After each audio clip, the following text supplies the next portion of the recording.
Good evening, good afternoon, and good morning to those who are in Asia and other parts of Africa, especially East Africa. It's already morning for them, and it's still evening for us. We're still in Central Africa and West Africa and other parts of the world in the States, South America, and countries like the UK as well. In Europe, most European countries, it's still an evening.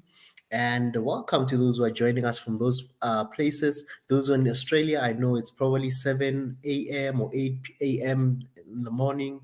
Those who are in China, people like Pi and them. Good morning to you guys in Asia and other parts of Middle East, all those places. Welcome, welcome, welcome to the Swahili Nation, One Africa movement. I'm your host for tonight, or this evening, or this morning. My name is Ezra, and I'll be your host for tonight. And we'll be just doing recaps, and we'll be doing recaps of the shows that have happened this week. Different hosts that have come in and did their shows. So, and it's just one of those light conversations that I always put out there. And you're more than welcome to join us. And before you do anything, please subscribe, turn on the notification icon, like, and even share the stream.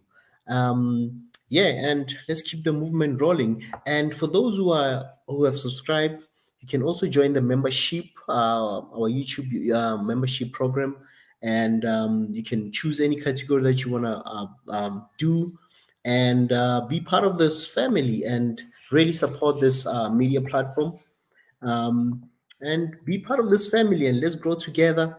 And for those who are new on this channel or who've just tuned in now, subscribe, go through some of our content that we've been doing. Please go and go watch those content that we've been putting out there, the live streams especially. We've been going live every day. We'll be going live. There won't be any day that we won't have any live stream. So please join us, turn on the notification icon. Just click on that bell icon there. That's when you will get notified whenever we go live. You will be one of the first few people to really join us and be part of this conversation, and you won't be left behind. So welcome, welcome, family. Yeah, and there's a lot that I want us to just do a recap on, and things that we need to announce to our subscribers and our viewers. And there's a lot, family, that I would really like us to really join and be part of. Another thing that I really want you to really subscribe to is our One Africa channel. There is the One Africa channel out there. Family, please go and subscribe to it. I'm just going to share it soon. And then for those who don't know about this channel, we've had this channel. I mean, His Excellency Mick has had this channel for a couple of years now, but we've not been using it more frequently. But now with all this One Africa movement and the live streams, we're not just going live on the Swahili Nation channel, but we are also going live on all other platforms, including the other YouTube channel, the One Africa channel. So please join us and subscribe to that channel. I will just share the link very soon, and I'll just show you which one I'm talking about, because I know there might be other people on other channels that are using something similar to what we are using as One Africa, but I will show you the real proper channel. Currently, we're streaming on YouTube, we're streaming on the Swahili Nation channel and the One Africa channel. So family, stay tuned. I will share the link for this new channel. It's not a new channel, but we are now going live on that channel. So we're streaming on 3 platforms: Facebook, One Africa, and the Swahili Nation YouTube channel. So there's 2 YouTube channels that we are currently streaming on. Please subscribe to those 2 channels, Swahili Nation and One Africa. And the One Africa one, I know some people who've been following the Swahili Nation channel might know about it and might have subscribed to it. But from now onwards, for all the streams, we will go live on Swahili Nation channel and One Africa channel. So please, family, Make sure you subscribe to that channel. And again, I will just show the okay, let me just do this. Just gonna try to share this link for the One Africa channel. For those who might not know about this channel, just gonna share the link. And I know some people might have been asking themselves, "Hey, Pastor Ezra, where have you been? We've been waiting for you. We're planning to see you at 8, but God had allowed this time for us to be live. I had other commitments that I needed to attend to, but I'm here, and whether we do the stream 2 a.m. in African time, Central African time or East African time, we will do a stream and we will talk to the people of Africa and the people all over the world that are tuning in from wherever they are. So never miss any stream, never miss, and never think all streams will always be at the same time. You never know, we might be coming in early morning. Like now, it favors the people that are in Australia. When we go live this time, I know people who are in Asia mostly now, they are waking up and they can really enjoy the streams, because sometimes when we go live, it's really late for them. They're already sleeping, most of them, but we need to cater. So tonight, I know a lot of people in Asia, they're really enjoying this and they can really join us. And other people who are in Africa who are waking, remember, not everyone is sleeping. If you think everyone is sleeping at the same time, some people are working, making money, studying, making sure that their future is secured. So let's work hard as a family.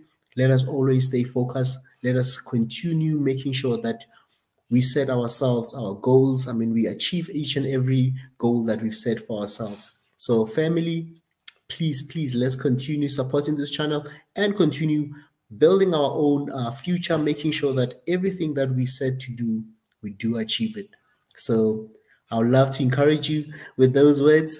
And before I do anything further, I think, as you know, as a family, I'm going to start with prayer, and then we can get down to the business of the day, and we can just do some weekly recaps, streams, anything that happened this week, topics that you enjoy, topics that you want us to do more often, conversations that you love us to continue doing.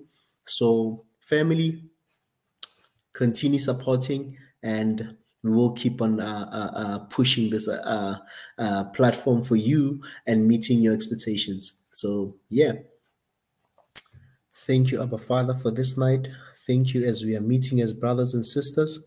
We pray, Heavenly Father, that as we'll be discussing different topics, we pray for your wisdom, we pray for your presence, we pray for your peace, and we pray that we'll all be sharpened as we meet and as we discuss different matters. In Jesus' mighty name, amen. Thank you, family. And if you've just joined us, just drop in your comment section, just drop anything where you're connecting from and things that you love, any suggestions for our shows during the week, any show that you've been connecting to. Please load, post on the comment section and come and join me tonight. If you want to talk about anything, you're more than welcome to come and speak and join me. But before I go into a lot of things that I think we really need to focus on, is I want to share the link. I want to share the page. Let me do this. I'm just going to try to add that website. Not the website, but the other YouTube channel that you need to subscribe to. I know a lot of people feel more comfortable in the Swahili Nation, but support both platforms, support both YouTube channels, and yeah, let's keep growing together. Yeah, okay. I'm just going to share the link for those who want to come and join me. Come and join me. The link is out, and we can come and talk about anything. Drop anything on your comment section as well. And I already see some of my families is already here. Sarah, Jonathan, Marie Antoinette. I love you, family. I love you guys. Continue supporting us. And thank you for the moral support and always being here, contributing, and always feeding us with positive energy, and always being interactive with every conversation and every topic. It really means a lot, and we appreciate it very much. Thank you. Okay, let me just go and just share this. I've just shared the YouTube channel for those who don't know about the One Africa YouTube channel. It's been there for over a year now. You can also go and subscribe to it. Currently, we live on both platforms, on so the Swahili Nation channel and the One Africa channel. And even on YouTube as well, the Swahili Nation on YouTube, we're also live now. You need to, if you've got Facebook, please go there, like our page, and yeah, if you want to watch us on through Facebook, connect with us via Facebook. If you want to connect through Facebook, YouTube, connect with us via Swahili Nation or One Africa on the YouTube channel. So we've got two YouTube channels that we concurrently running the stream. You just choose. If you want to watch via Swahili Nation, do that. If you want to watch through One Africa, also do the same. So let me see. Okay, let me just do this. Here's the One Africa YouTube channel. You can click on that link and it will take you there. Please subscribe to it. Please subscribe to it, and let's also push that channel going, because at some point we want to really sync all our platforms and make sure that all the topics that we discuss on the channels, they are all streaming on all the platforms. And One Africa will be more as well for the streams and for other things as well. It will be posted there. You can access it and you can watch there as well. So yeah, let me do this. Man, where is this thing now? Okay, I'm just gonna show you guys. Let's see.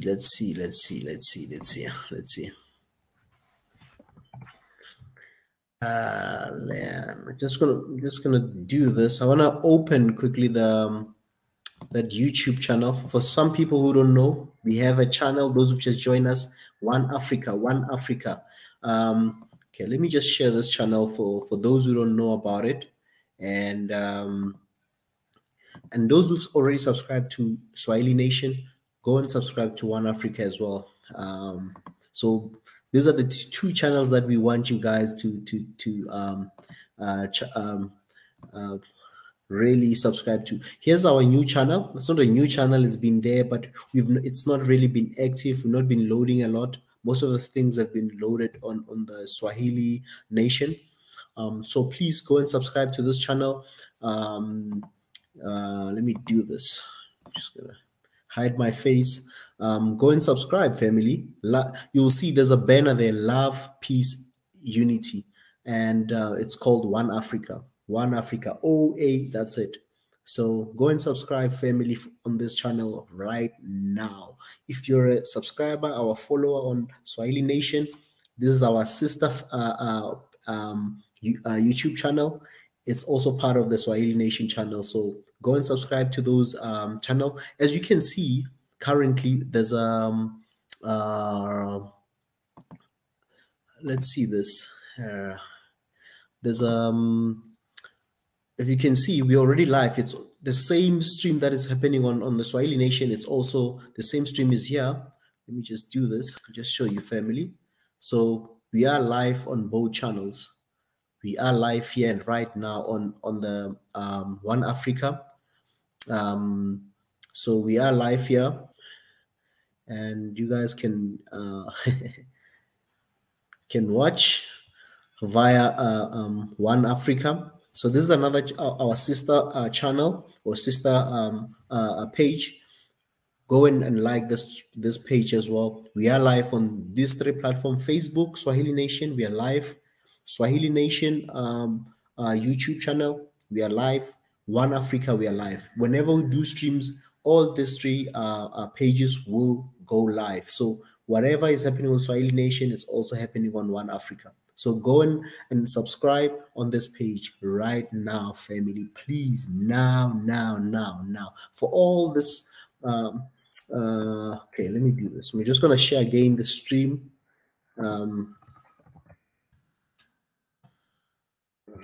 Okay. Okay, I'm just gonna share again the page. This is our sister channel that we'll be using. Also subscribe to this. If you've subscribed to Swahili Nation, you also need to subscribe to this channel. Please go and subscribe to this channel. We are live on this channel as well. Once we go live on Swahili Nation, One Africa will be live. Even on Facebook, we'll go live. Go on our Facebook page. Also like the page and watch through our Facebook page. So it's not just Swahili Nation. We're streaming on 3 platforms. And as you know, we were also streaming on Twitter at some point. We'll start using Twitter more often.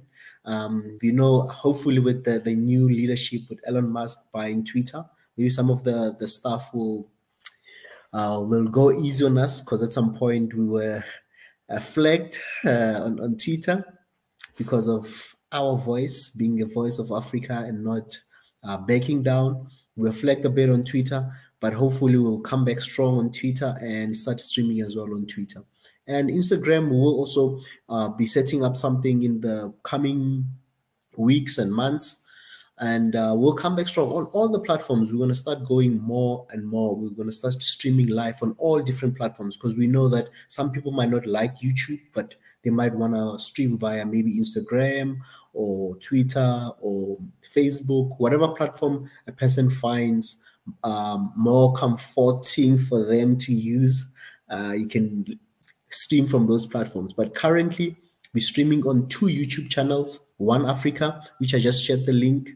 Go and subscribe there. And we'll be streaming on 2 YouTube channels, One Africa channel and the Swahili Nation channel.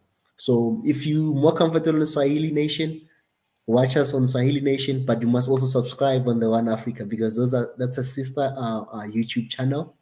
So, and another thing, Sam, thank you very much for being the first one to comment on One Africa. And again, on Facebook, same thing. Go and like our Facebook page. Here's our Facebook page. I've just shared our Facebook page here. Oh, wait. Here's our Facebook page as well. Go subscribe on our Swahili Nation Facebook page. So currently streaming on 3 platforms, or 3 channels: Facebook page, Swahili Nation Facebook page, One Africa, which is our sister channel. It's been there for the longest time. It's just we were not really uploading a lot there. We've been focusing more on the Swahili Nation, which is the main one, or the big brother. But there's other sister channels, and you might see more channels coming in. And so, but stay tuned, family. So, and for those who just joined us again, I'm encouraging you, those who love Swahili Nation, subscribe as well to One Africa, and subscribe more to One Africa. And another thing is subscribe to this channel, the Swahili Nation, where you've just found us. So we've got 2 channels, 2 YouTube channels, One Africa. Go and subscribe to it. If you love Swahili Nation, love One Africa, because One Africa, it's the part of the Swahili Nation. So on One Africa, it's basically anything that we'll be doing, live streams, anything, travels and all those things. You'll find it there on One Africa. So subscribe to it. We know it's a channel that we've not been pushing, but currently we're going to start pushing it more often. And family, so you have options now. When you feel like today I'm not going to connect via Swahili Nation, you can just connect via One Africa. And you'll still connect with us, you know? Oh, so yeah, family, please do that. Please do that. So as you can see, that's our other channel, One Africa. Go subscribe to One Africa right now. One Africa right now. Go and subscribe to it. Let me see. Let me do this. So go and subscribe to that channel. I know currently you might be seeing me in double, because I'm currently also just sharing the One Africa thing page. We are live there right now. Whatever you're seeing here on Swahili Nation, it's also on One Africa. We're streaming concurrently with with the One Africa channel, Swahili Nation channel on YouTube, and the Facebook page. And we'll be back on the Twitter, hopefully in the coming weeks. We will sort out that Twitter issue. Maybe we'll buy a Twitter one of these good days from Elon Musk. And hopefully the all the censorship will, they will take it easy on the censorship on Twitter. Pray for that we start having more freedom to express ourselves on Twitter and won't be, as you know, we had some issues there, but we'll be back soon and we'll be back stronger. And another thing is, wow, there's a lot that's been happening, family. I know that we've had some family. Our team has been coming in. I know some people now. Okay, let me just do this.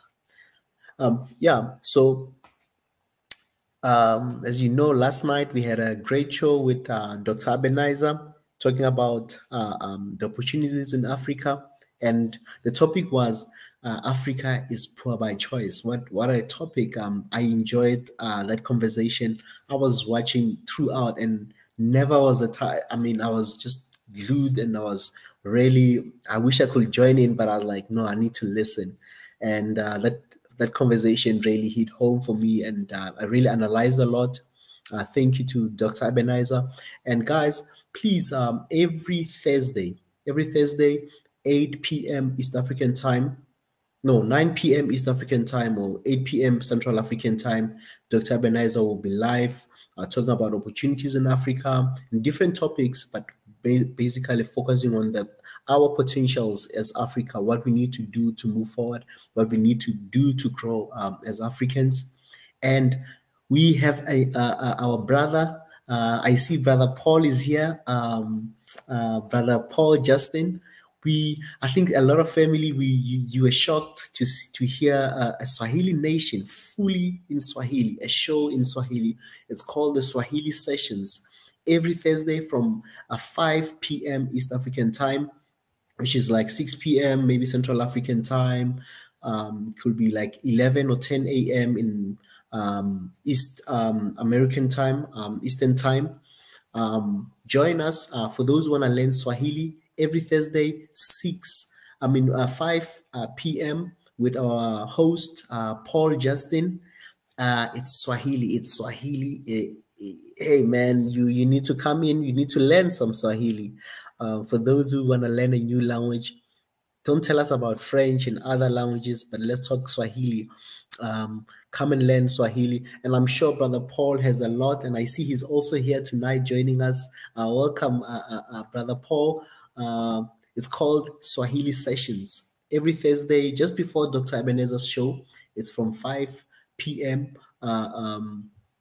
East African time, which is Tanzania, Kenya, Ethiopia, those areas, the Horn of Africa as well. That's the time there, the time zone. But yeah, just look at your time wherever you are and just join and learn the Swahili. I'm sure Brother Paul will be coming more with the Q's and A's and the Q&A's, also teaching maybe for those who want to learn. They might want to know how to greet in Swahili. How do you greet? How do you say hello? How do you say this and that? A lot is still coming. Join our brother, our host, Paul Justin. I don't know if some of you had joined and you were shocked. Who is this now? And it was purely in Swahili. So we're gonna do that. Join and learn Swahili. And if you've got questions, pose those questions on the comment section. Do not just sit there and say, I can't hear a word. Post and say, hey, Brother Paul, what did you just say? How do I say this? And I'm sure he'll be glad to even teach you. And yeah, so every Thursday, Swahili Sessions, join 5 p.m. East African time. And obviously 9 p.m. it's Dr. Ebenezer with Opportunities in Africa. And then obviously now I'm taking you back. That's yesterday, Thursday. Then we have on every Wednesday, 8 p.m. as well, East African time, which is 9 p.m. So 9 p.m. East African time, we have our host, Professor Ezra. education in the 21st century. Mostly the topics on Wednesday, those who are academics, those who really want to tackle the issues of education and how we can build education in our continent and make sure that a lot of people get the proper information and ways to improve our education as Africans.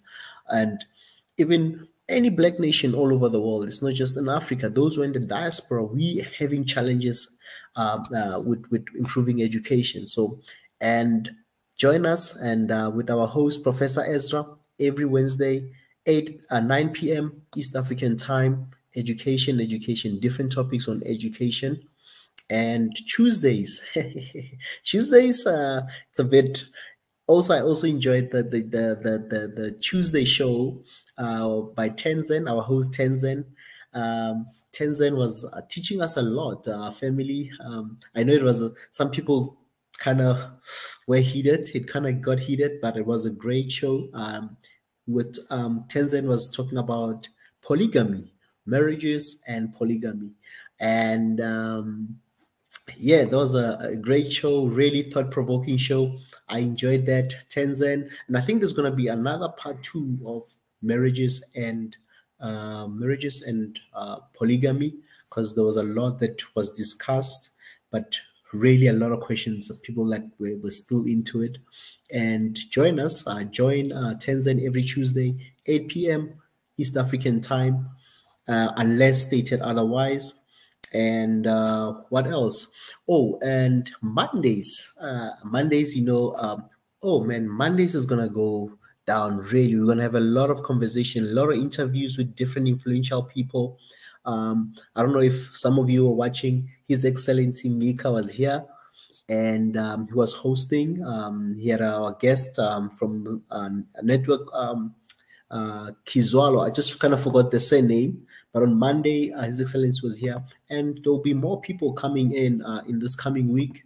Almost every Monday, we are gonna be hosting there'll be more conversation, interviews, type of setup.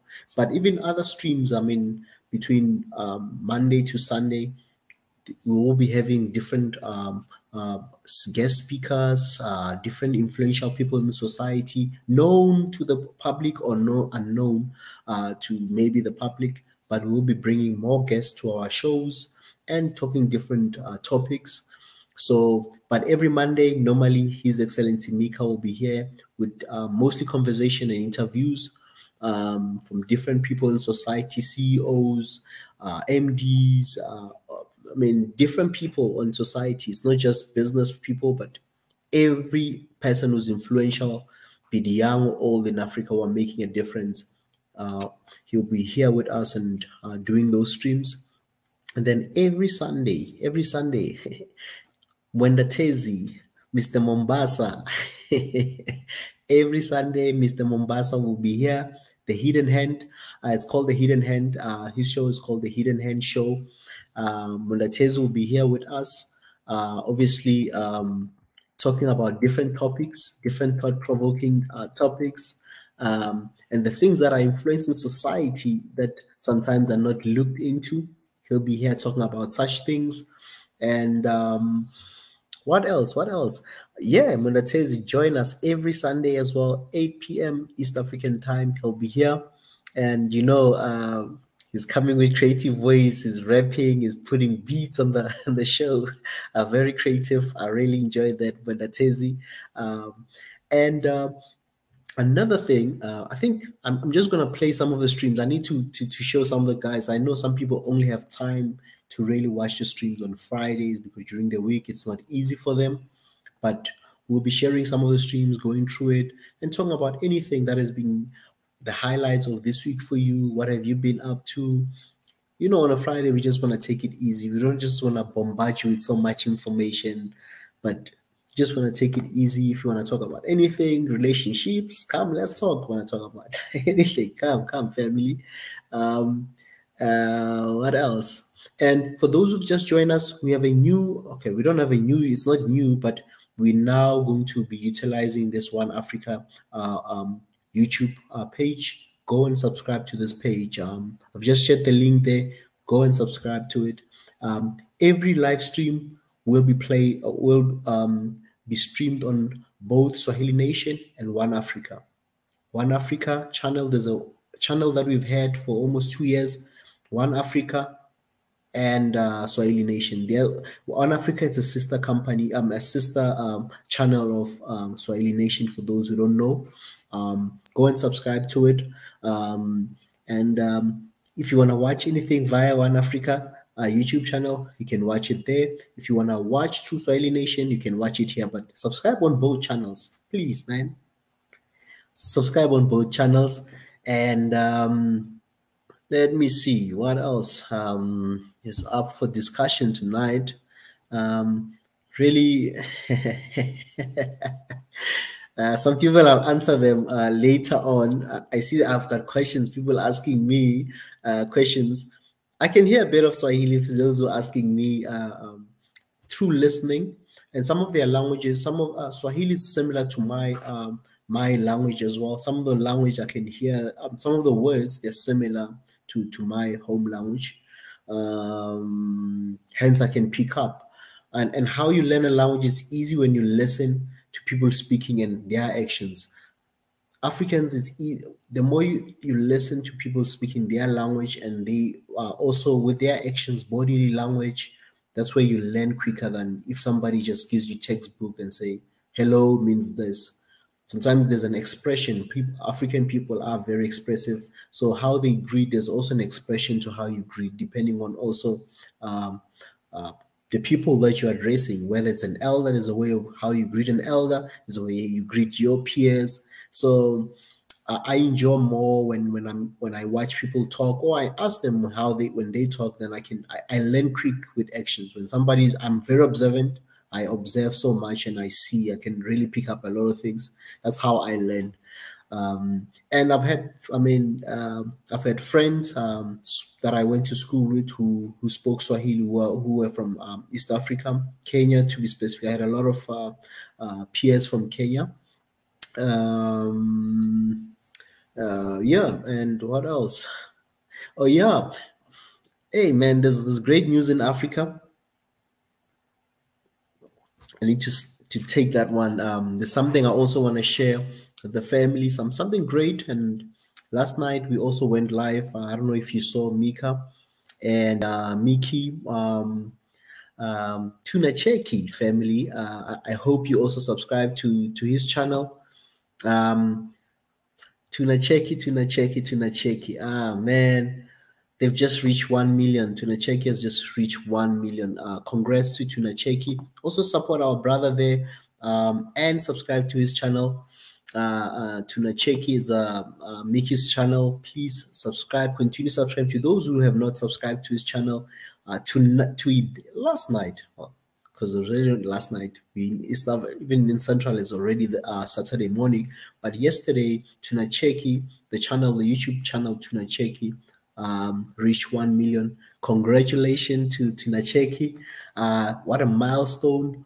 And we continue praying for growth for Tuna Cheki to continue growing and giving us great content, quality content, informative content to Tuna Cheki's channel as well. I'm just going to quickly just share something on Tuna Cheki. Just to show you their page. Tuna Cheki, Miki has been here. I don't know if you know Miki. Some people who don't know, is the brain behind Tuna Cheki's channel on YouTube. They've just reached 1 million subscribers. Let me just share this. Tuna Cheki. Just gonna share Tuna Cheki's channel. Family, go and subscribe. This is family to us. Tuna Cheki, Miki, and them. They're good team, and these are the people that are also showing the light in Africa, who are showing us it can be done. We are also building, we also targeting 1 million subscribers. So let's continue supporting Tuna Cheki. They've just reached 1 million subscribers yesterday. So those who have not subscribed, go and subscribe to their channel as well. Tuna Cheki, they've just reached 1 million. I don't know if you guys can see there on their page. It's 1M subscribers. For those who might be asking, I know we've got other YouTubers that have reached that milestone, very few in Africa, but Tuna Check is one of the best channels that you need to subscribe. This is family to me, and when we see great things like this, continue supporting them, and also supporting their channel, Tuna Cheki. He's been here, Mickey. Really congrats to the Cheki channel and the team there. Great work that you've been putting all over. I mean, it's been years, guys. Some of the people, you see them reaching this milestone, they didn't just wake up and they reach 1 million subscribers. It takes a lot of dedication, a lot of content creation, a lot of hours behind the scene, sleepless nights. I mean, some people are sleeping this time. We are here talking. So it takes a lot. And for some people, they might take it easy, like it's just something you just wake up. It takes a lot of sacrifice. So this time, anybody could be with their family, could be with their partners, they could be sleeping, they could be doing other things, outings. I mean, but they are working, putting the work for people to enjoy this content. So it takes a lot of hard work. It takes a lot of dedication. And when we see like great things like this happening, we need to applaud and be inspired.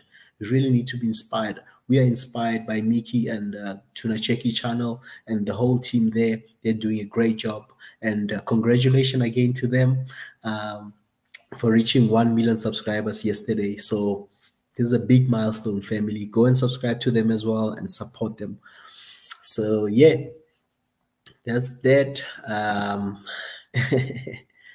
So hopefully you guys also have subscribed to that channel, Tuna Cheki. They've been putting a lot of content for years, family. I also, I'm a subscriber to them and I've been watching their content. They've really been putting a lot of quality content, really good quality content. So go and support them, go and subscribe to their channel and also watch their channels as well. So yeah, but not forgetting, tonight I'm pushing this one. Our agenda is One Africa. One Africa, our channel, our sister channel, still small compared to maybe Swahili Nation, but that's where we need your subscription there. A lot of content will start being loaded there. All the streams will go there and on the Swahili Nation. So you can choose wherever you want to watch, on Swahili Nation or on One Africa channel.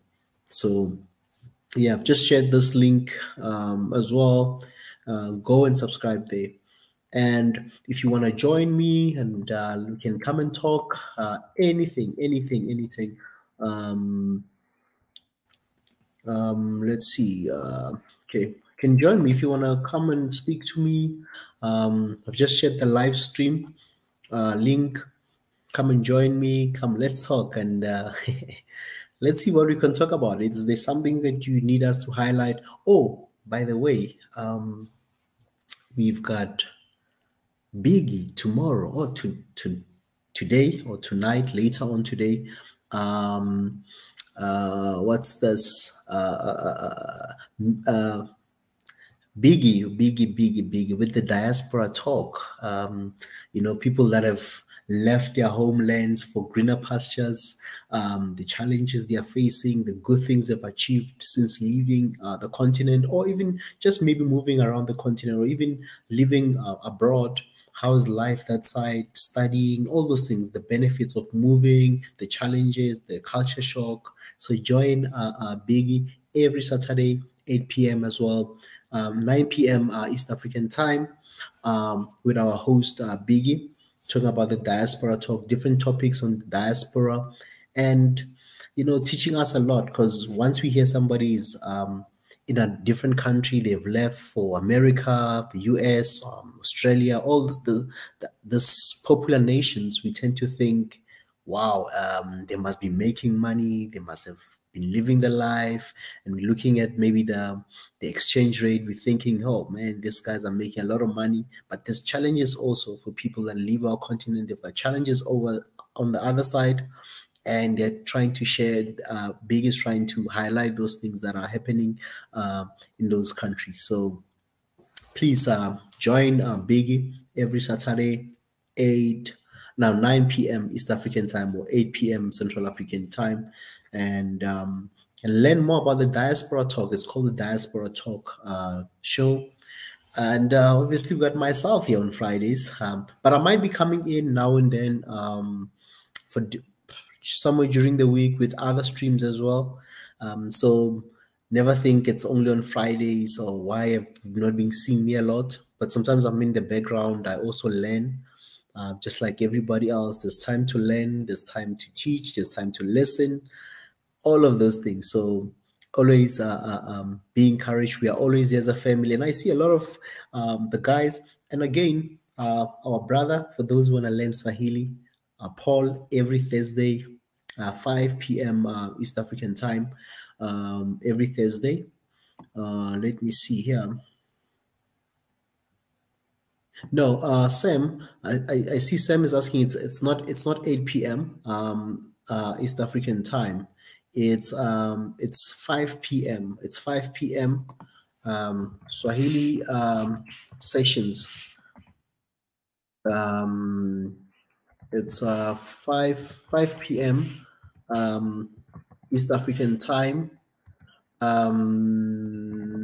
Host it's Paul. To Sam, it's 5 p.m. It's not 8 p.m. 8 p.m. or 9 p.m. In fact, East African time, it's Dr. Ebenezer with the opportunities in Africa. So let me just clarify that Thursday we've got 2 live streams.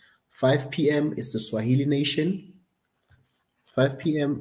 It's the Swahili session. Sorry, it's the Swahili sessions with Paul.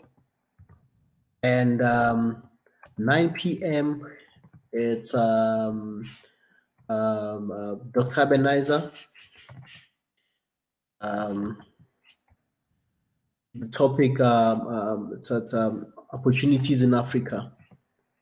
So, but there's different topics that he was touching on. Like this past Thursday, yesterday. Let me not say past Thursday, but yesterday, they were talking about Africa. Like in terms of Africa, it is where it is because of its own choice. You know. So just to clarify that. So Thursdays we have 2 streams. 2 streams every Thursday, 5 p.m. It's the so 5 p.m. it's the Swahili sessions with Paul. 9 p.m. Dr. Ebenezer with the opportunity in Africa.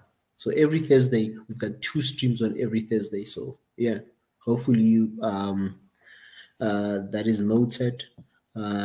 So yeah, join those 2 sessions. If you want to learn Swahili, join the session with Paul. And if you want to learn,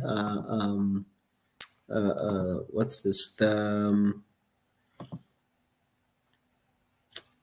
Wait. Something here. I'm just trying to clear something here, family. So bear with me quickly. The stuff that I'm just trying to also highlight here. Oh, again, to normally on Saturdays, 11, let's say 12 p.m. or 1 p.m. East African time, we normally have Swahili Nation News with one girl. So please also watch out for that. And tomorrow, and in fact today, later on, we might be having another conversation with Dr. Antoinette. Hey, with Mika. Guys, also go and support that. We might be having, we will be having that show, but it's gonna be around 7:30. I think it'll be 7:30 East African time. So watch out for that. It'll be an interview, a conversation with Dr. Antoinette, talking about the trauma and the PTSD, post-traumatic stress disorders. Post-traumatic stress disorders with Dr. Antoinette. I know Dr. Antoinette, we were meant to have this conversation a long time ago. I think it was early in the year we were supposed to have this conversation, but there they'll be having this conversation with His Excellency Mika tomorrow. There's today later on, for those who are it's already Saturday morning. I'm now confusing dates and stuff, but today later we're gonna be having a conversation with Dr. Antoinette, talking about trauma and post stress. I always twist my tongue when I have to say this: post traumatic stress disorders. So, guys, mental health is very important. Traumas is very important to understand those conversations and understand what it stands for, how to deal with those things. So we'll be having Dr. Antoinette with Mika, His Excellency. I'm just going to share this, and also just go and click the notification, the reminder, so that when he goes live or when they go live, you can join them and you can be part of the conversation. So I'm just going to share this upcoming topic that will be happening today in Africa. By the way, today will be this. So let me see this again. So yeah, please, family. So join His Excellency Mika and Dr. Antoinette when I will be talking about trauma and post-traumatic stress disorders. So mental health, something that we need to really talk about in Africa and the world in general, because it's something that is affecting a lot of people without even them noticing, So please do that. Come and join us. Come and learn about post-traumatic stress disorders, traumas, mental health. This is the conversation for today later on. So make sure that you join the conversation and come and learn. I think everyone needs to really learn about this, because it's something that can creep on you without you even noticing, can burn out at work because of stress, because of disorders, depression. All those things will be discussed with Dr. Antoinette, being hosted by Mika, His Excellency. So come and join us. This is the upcoming event later on today, besides the diaspora talk with Biggie. This is going to be before Biggie's show, by the way. You can join. Go and click the reminder. Normally when you see this conversation, it's already set up. The stream is set up. You just go and click the reminder. Then when we go live, you join quickly. You become part of this conversation. So tonight, it will be tonight in Africa. Maybe it might be morning in Asia. It'll be morning in Asia in any case. It'll be still an afternoon in America. Those people who are connecting from that part of the world, it will be during the day. So join us and come and let's discuss this topic, which is very, very vital, very important for us to cover. So let me see.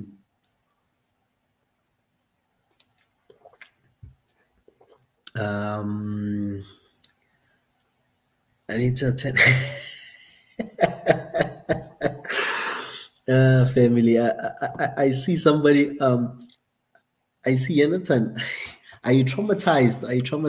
I think for this one, I can't help you. I think join this conversation. I see you say you need you got a post-traumatic stress disorder after sessions at Swahili Nation. Like this Tuesday, I need to attend the session. You need it, Jonathan. You need to come and attend it. Everyone needs to.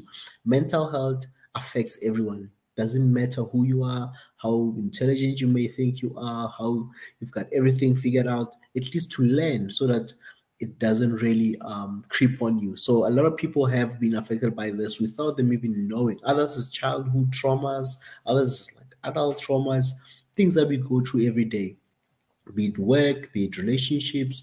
Those are the things that we go through, so that we need to handle the stress, the depression, all those things. We need to find ways to do this. And some people end up being suicidal because they need help, but they don't know how to go about it. So such things will be discussed. Mental health.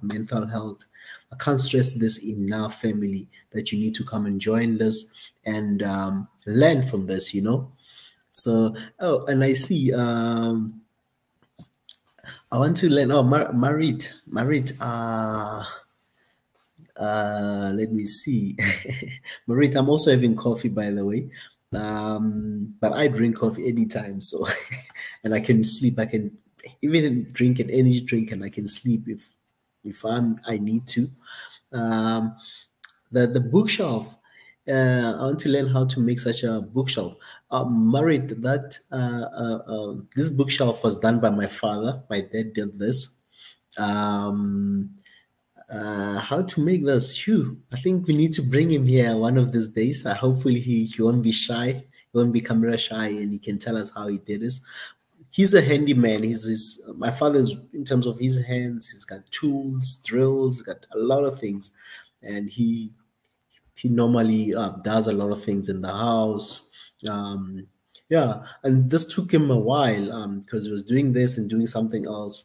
So um, yeah, hopefully I'll get him here one of these days and ask him, how did you do this one? And there's other things that I can show you that he has done in the house. Very creative, very creative, and this is like done. I think they used some old wood in the house. I think they were doing renovations and stuff. Then he took some of the wood, cut them, vanished them, and then he started doing this. But how he started, inspired him. I didn't have to go to him and say, "Hey, One Africa, we need a map, a bookshelf." He did this without. It was just like prophetic to me because I didn't ask him for this. He just did this on his own, and nothing to do with One Africa. This he did on his own. So yeah, and I just thought, wow, he just fit into the theme when I started using this. So yeah, I think Yanatan as well. Yeah, man, this is really something. Yeah, about the bookshelf. Very creative, I must say as well.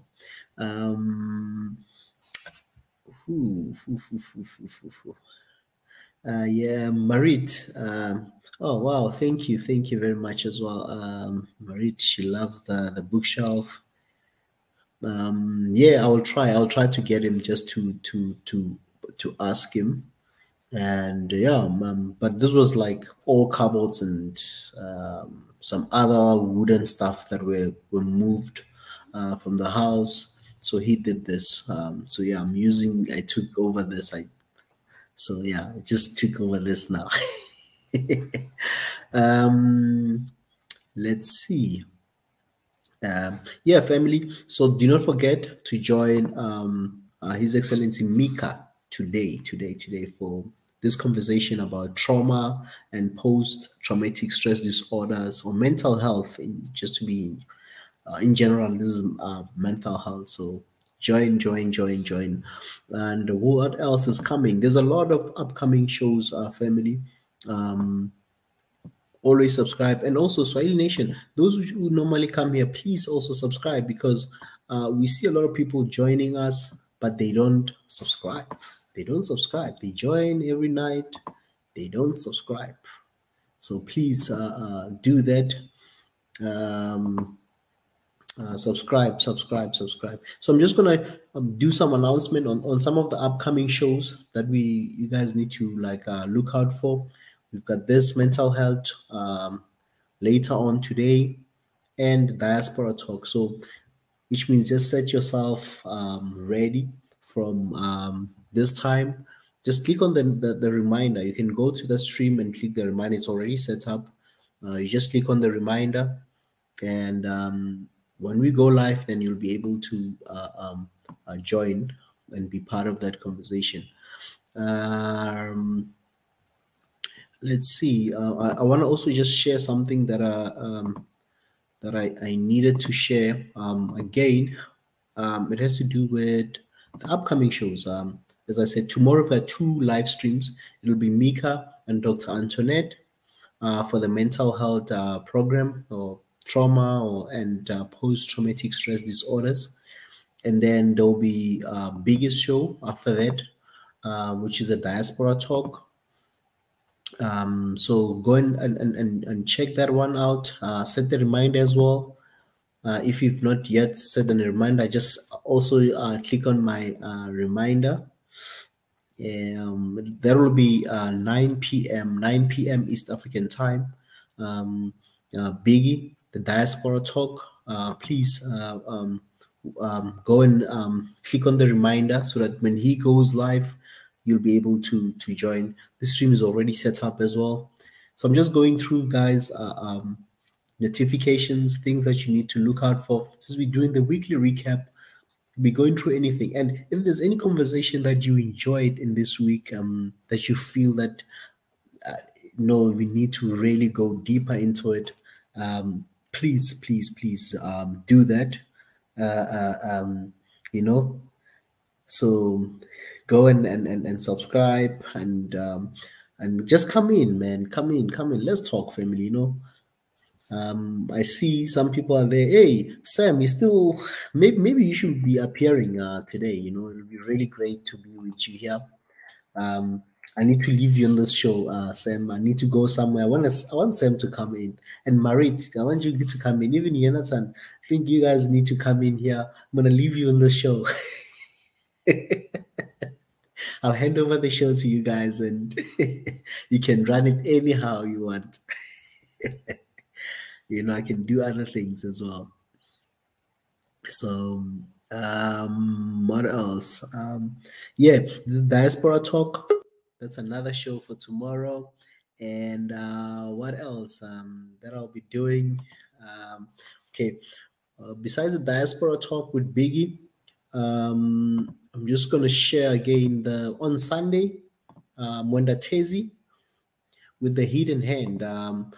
His show on Sunday. We'll be having the Hidden Hand show. Let me do this. The Hidden Hand. So go and put this on your reminder. Click on the reminder on, so that when the test goes live, you'll be able to join on Sunday. Every Sunday, 8 p.m. East African time. Just check your time in your time zone, and you'll be able to see when it's 8 p.m. or 9 p.m. in East Africa. So 9 p.m. East African time, then you know that that time you'll be able to join wherever you are. So it's called the Hidden Hand. And another show that you need to look out for. Oh, by the way, on Monday, hey, there's also another great show that's coming on Monday. Please, Mondays, Mika, in most cases, His Excellency Mika will be here. So,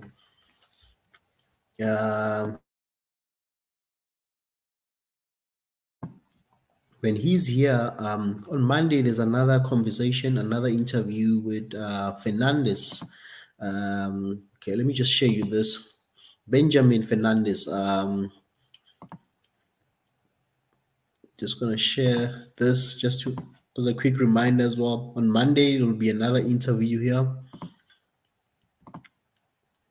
Let's see this. Benjamin Fernandez, the founder of NALA. You can Google NALA. So this is another show that's coming. This is Monday.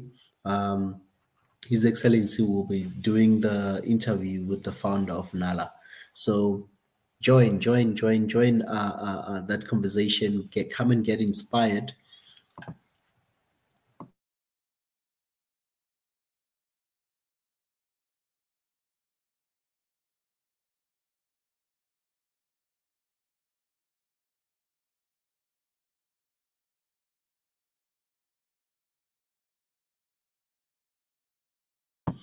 Yeah,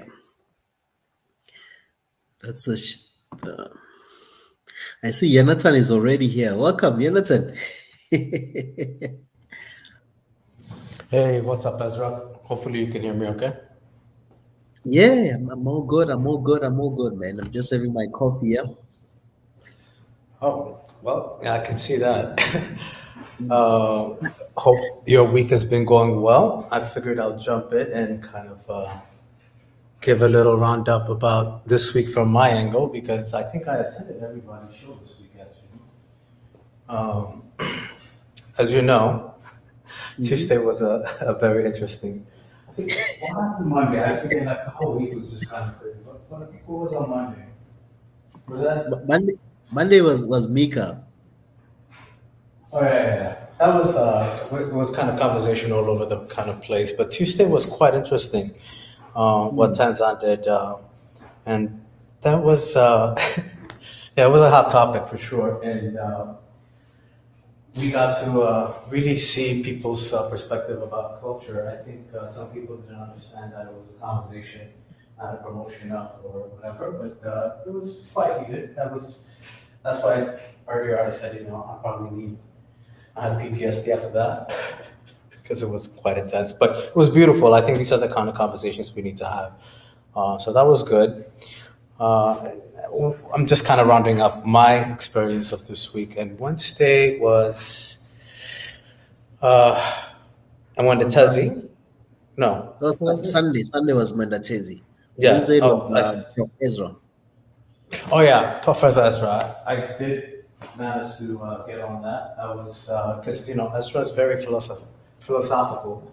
It is about education, and that was a really good conversation. And I think he came very prepared, as everybody did, and great discussion. Thursday, we got to hear Mariette. She's in there right now. Her voice for the first time, I think, on SNN. I didn't realize that she has a very smart and comedic sense of a discussion that she was having. So that was fun. Oh, let me go back. We never did get to hear. I know Sam's going to hate this, but we were expecting to hear Sam on Tuesday, but we didn't. But it's okay.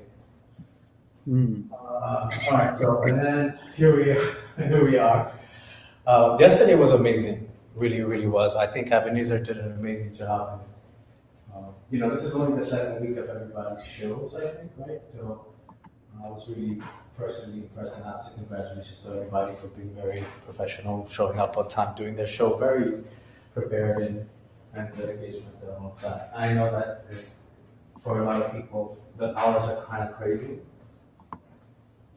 I tend to work from home quite a bit, so I get to jump in. And even if I cannot talk, if I'm on the road, I'm always listening. So good job to everyone. The PTSD one, I have to say, I'm really looking forward to that because even in the West, as I would say, it's like a whole new thing. People don't understand mental sickness, especially in Africa, right? Because we always say, at least growing up as an Ethiopian, whenever somebody had a mental problem, they would say, "Oh God, devil's got him." They just didn't understand. So people with chemical imbalances, for example. But PTSD is a whole lot different because of trauma, especially. PTSD is not just about war, it could be about anything. So I'm kind of really looking forward to having that discussion, and I believe it's a doctor that's going to be speaking, so it's a good conversation to have. I'm still trying to understand how it operates and how it because we don't have psychiatrists in Africa. Maybe we do, I don't know about it, but these kind of things are real. They're not, it's not a religious-based kind of sickness. So unfortunately, I just hope that it doesn't lead to what they do here in the West, which is medicate people to basically be numb, right? A lot of PTSD or any kind of mental sickness in the West kind of tends to be medicated. At a very young age, if a kid is having the difficulty to pay attention, they're like, oh, he needs to be on Prozac, basically. So they're on pills since they're kids. So I hope the kind of way that we address the issues with mental illness or even PTSD, which is not really a mental illness, but more of a reaction to a very traumatic experience in life, that we don't go towards that direction of medicating people. Into even worse situations, which is addiction, into all kinds of things. So I'm looking forward to that. But anyway, congratulations to everybody that presented this week. It was quite an informative and interesting week. So, and we still need to know how your dad made that bookshelf. Yeah, I really need to bring him on one of these days so that I'll ask him. I know with older people sometimes they'll be like camera shy and having to explain their creativity but I will try my level best to bring him here, and then he can explain to us what was the inspiration behind the bookshelf, an African map, a bookshelf, and yeah, it'll be really interesting. I'll start talking to him maybe later today, and just hear him out when he's available. He can come here. Maybe we can do it earlier because yeah, I'll try to do it as early as possible. We might even go earlier than maybe 9 p.m. East African time, or even this time, because a lot of people are sleeping in Africa at this time. Very few, unless those who are partying or those who are working, or us here who are working and talking. So, but yeah, I will try to get him. I'll definitely try my level best to get him here. And then he can just tell us the inspiration. Maybe we'll have a father and son conversation. That's a good way of looking at it. That's true. Yeah. It kind of reminds me if it's probably something he could like trademark. You know how the Swedish and we have what we call IKEA assembly furniture. Mm-hmm. He just needs to give IKEA. us the assembly, and we'll just assemble it like Lego. And then I have a question. Since we're here, we're having discussions. Hmm. What is the? I'm still trying to figure out what the difference is between. And sounds like a very internal kind of question, but does it matter where we stream the shows, whether it's SNN or One Africa? I'm just curious. And which Um, does it, SNN prefer? it won't matter because One Africa. By the way, family, if you've just joined us, One Africa, it's our sister channel. It's been there for a couple of years. We've not been loading anything on it. But now going forward, whenever we go live on SNN, we'll go live on One Africa channel on the YouTube. So we'll be running two live streams on YouTube, One Africa and Swahili Nation. So Swahili Nation might have a lot of other programs on its own, and One Africa will run mostly the live streams and other content that we want to be placing that might maybe not share the same direction, maybe as a Swahili Nation, that we can also upload there. But in most is all the live streams that's running on SNN or Swahili Nation will run as well on One Africa. So it'll just be up to you which one you want to push. But for mostly the live stream, remember it was mostly based on the One Africa movement that we were pushing, the agenda for Africa. So now we've decided that that channel needs to really be active so that it can cater for that. And looking at as you know, Jonathan, currently we're living in a time where most of the social network platforms, it's not easy to just post anything. There's a lot of I can say censorship and a lot of filtering on what you say. There's certain topics that you really want to shy away from them because of you're really scared of the flagging and other things in there. So it's much better if you have multiple channels at the moment. So, but besides that, the One Africa channel, it's basically mostly was created for this movement. What we mostly talking about, the Proud African, all these things. So Swahili Nation will also cater other things that might not be same line as One Africa, but the live stream mostly for One Africa will run on the One Africa, the main channel of One Africa, and still run on Swahili Nation. So that's just the difference there. But I'm sure His Excellency Mika will also come in on Monday or one of these days and then kind of explain why we're running two concurrent channels. Yeah, so that's basically that. But we want to push it more so that it also grows, because we've not been uploading anything there for a while. I think maybe almost a year.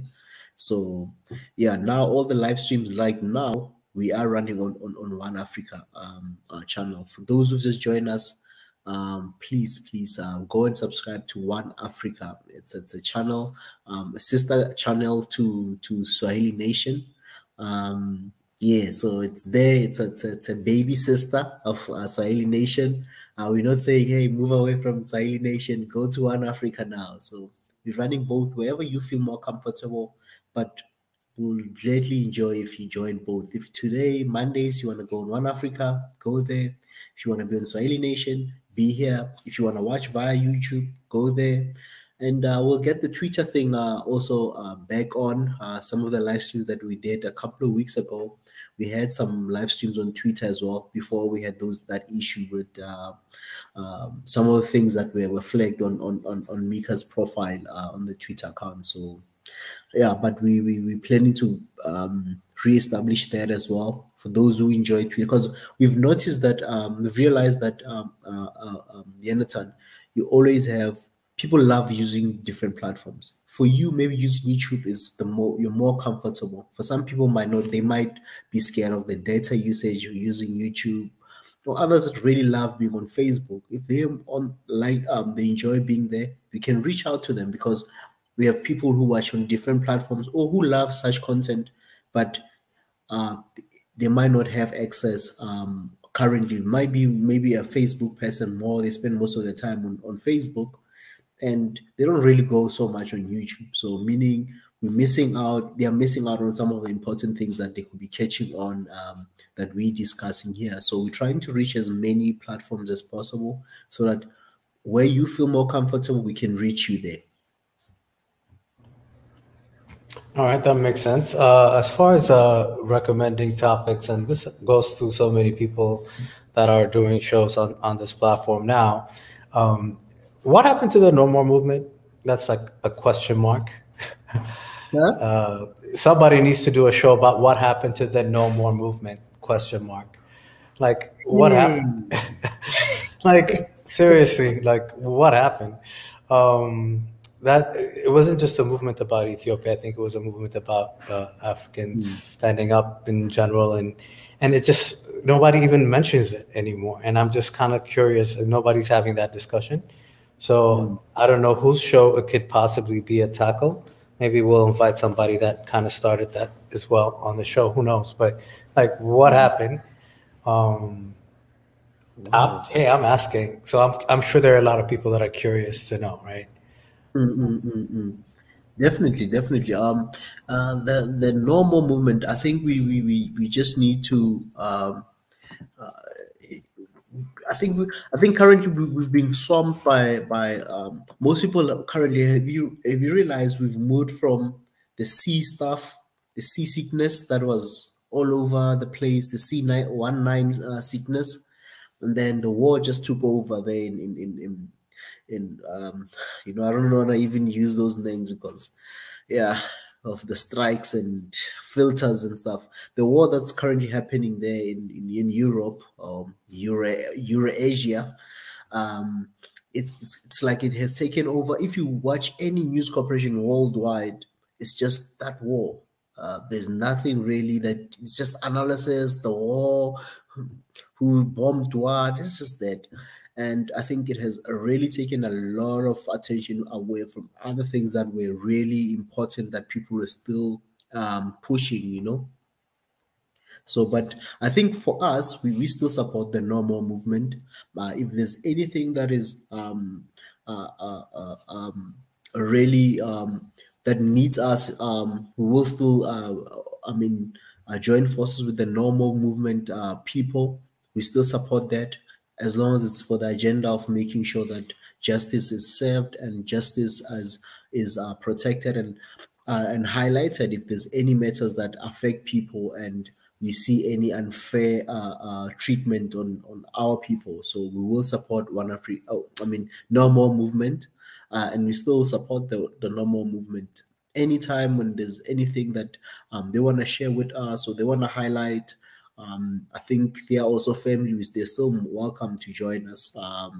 So, but we will still push that agenda. Anything that is really helping us or helping everybody to voice out their concerns, we will support those movements. But we will not be drawn in in any negativity. Anything that's a positive building, we will follow through with that.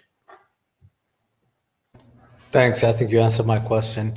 I'm just in my head thinking, like, what happened? Like, it was just everywhere, and then it's just completely like nobody even mentions about it's not about the movement itself, but what the movement was about, right? So I'm just curious, was it just a snap reaction, or was it really something that should be kind of cultivated? And anyway, but yeah, that would be an interesting thing. I forgot. I forgot his name. He's from Kenya. He was also saying that no one is talking about the current condition as far as the drought that is happening in certain regions of East Africa, for example. I mean, there's stuff everywhere. Of course, being from East Africa, maybe I'm concentrating there, but there's so much information. So I'm looking forward. I think every person that is doing shows now, whatever area topic that they're talking about on SNN, there is no end into areas of concern or topics that we could talk about, right? I think I'm looking forward to Tuesday. I don't know if we're going to have a part two, but that should be interesting. I really liked what Ezra was doing yesterday. That was a really brilliant conversation about wise. I mean, the question itself, he thinks it's a choice that Africa is poor. That's a very tough thing to swallow, to hear, but very thoughtful conversation. And that you can have conversations about that for weeks. So anyway, I just wanted to jump in and just say great week again. Thank you to everybody that did the shows and participated, not just on the live stream, but also on the chat. So well done. Yeah, I must say, I was also like glued. I mean, I watched the whole program with Dr. Ebenezer. Like I even saw like even on the comment section, everybody like no one drifted apart. I mean, away from the main topics. I mean, it was so engaging. I was really impressed. I mean, how he handled it, how he's a natural on this, man. I don't know how to even explain it. Let me just share this thing for those who didn't watch. This is the conversation. This was the stream, yesterday's stream that we talking about with Dr. Ebenezer. Let me do this. I'm just gonna put the audio on as well. Doing her master's in pathology, and I think, if I'm not mistaken, yes, Lidet Shamil. She's currently working with me in my company. She's doing her research. I'm working on dairy farming, and she's doing her research with me. And she's a really bright-minded person. And she said the education system is not tailor-made for us. Education shouldn't be information overload. Rather, it should help the student find out their talent, capacity, and creativity. Lidet, if you could just join in the live stream, we could have this discussion right here, right now. And it's okay. It might be your first time, but you'll get used to it. We're here to give solutions. I know Lidet personally, and she just pointed out perfect idea. Because the education system, when you go to schools, universities in Africa, in Ethiopia, especially where I am, I mean, it's not just tailor-made for us. It doesn't even work. It's not a functional education system. So thank you for that idea, Dr. Lidet. If you could just join in and share your ideas, it would be amazing too. 5-6 region. Sorry, Maria, accidentally pressed the wrong button. Okay. All right. Yeah. Okay. Mortality is a must for mankind. Let's stand up for our freedom using wisdom, led bravery. One Africa. Yosef Befkadu, thank you very much. Thank you, Yosef. Because, we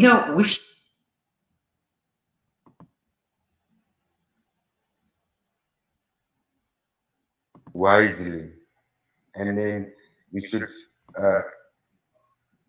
seek help of God, and this all can make us achieve what we call unity, and they make us free, or they make we can achieve our freedom doing this all. And so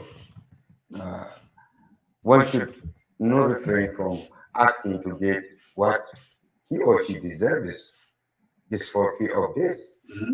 If death is always there, if death is something natural, if death is a must, if mortality is a must, then why do we refrain from acting, making effort to get what we deserve, not to get others' benefit, just to get what we deserve? True. You know, Very true. You really raised a good point, Michael.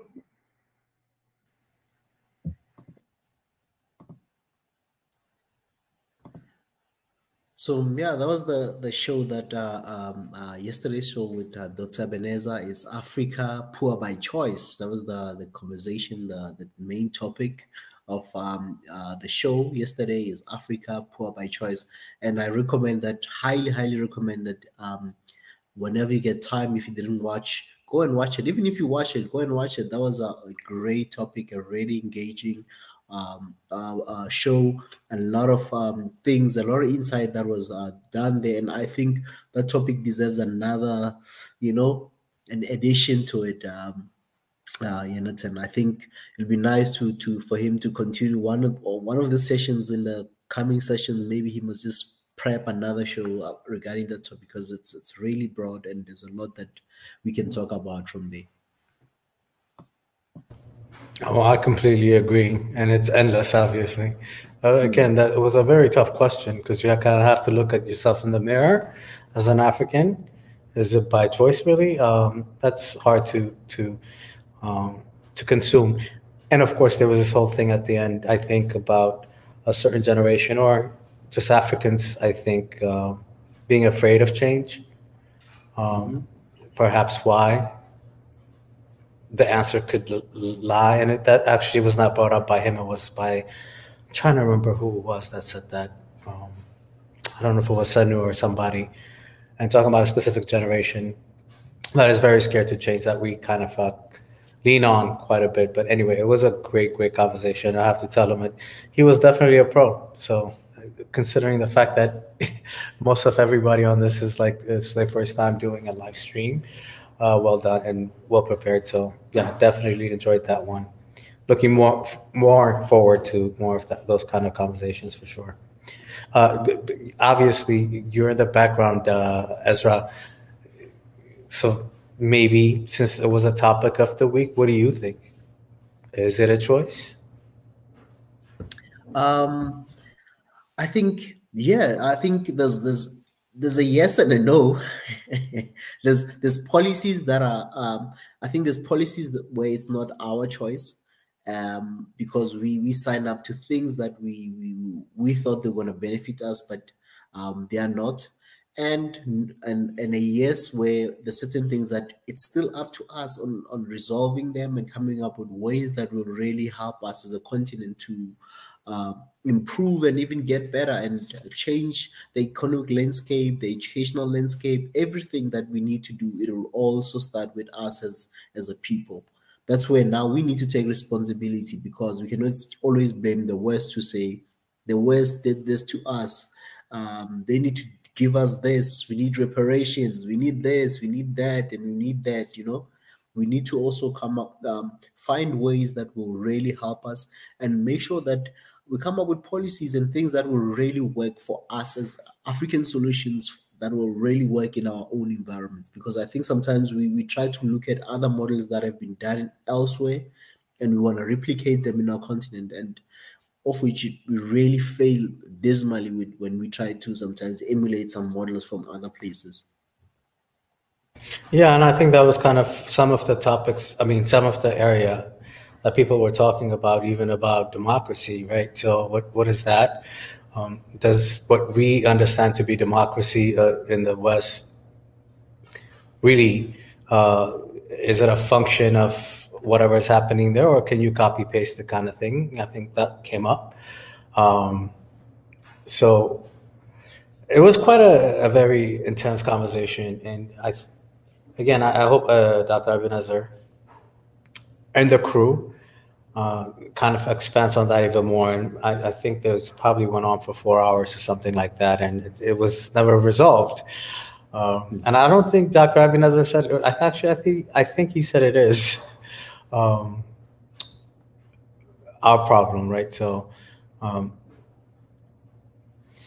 I suggest that anyone that's watching now or is going to hear this later listens to a very, very well-informed discussion that they had on that show. That was quite an important one.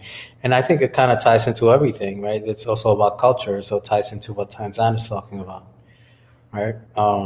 Do we continue with certain cultural things that we have, or does it benefit or does it not? I mean, that was definitely, obviously, thinking about marriage is a whole another story. But my point is, it's still talking about change, right? So who decides that if we don't want to change to a certain extent to within ourselves and how we not only politically but socially structure our growth and future, then who do we have to blame, right? Don't blame, like you just said, don't blame the Europeans. I think there was a lot of that discussion in the chats that day. I remember, like, enough is enough about Europeans. They did what they had to do, that's what they set out on. I think one of the words, if I remember correctly, was that Dr. Ebenezer was saying is that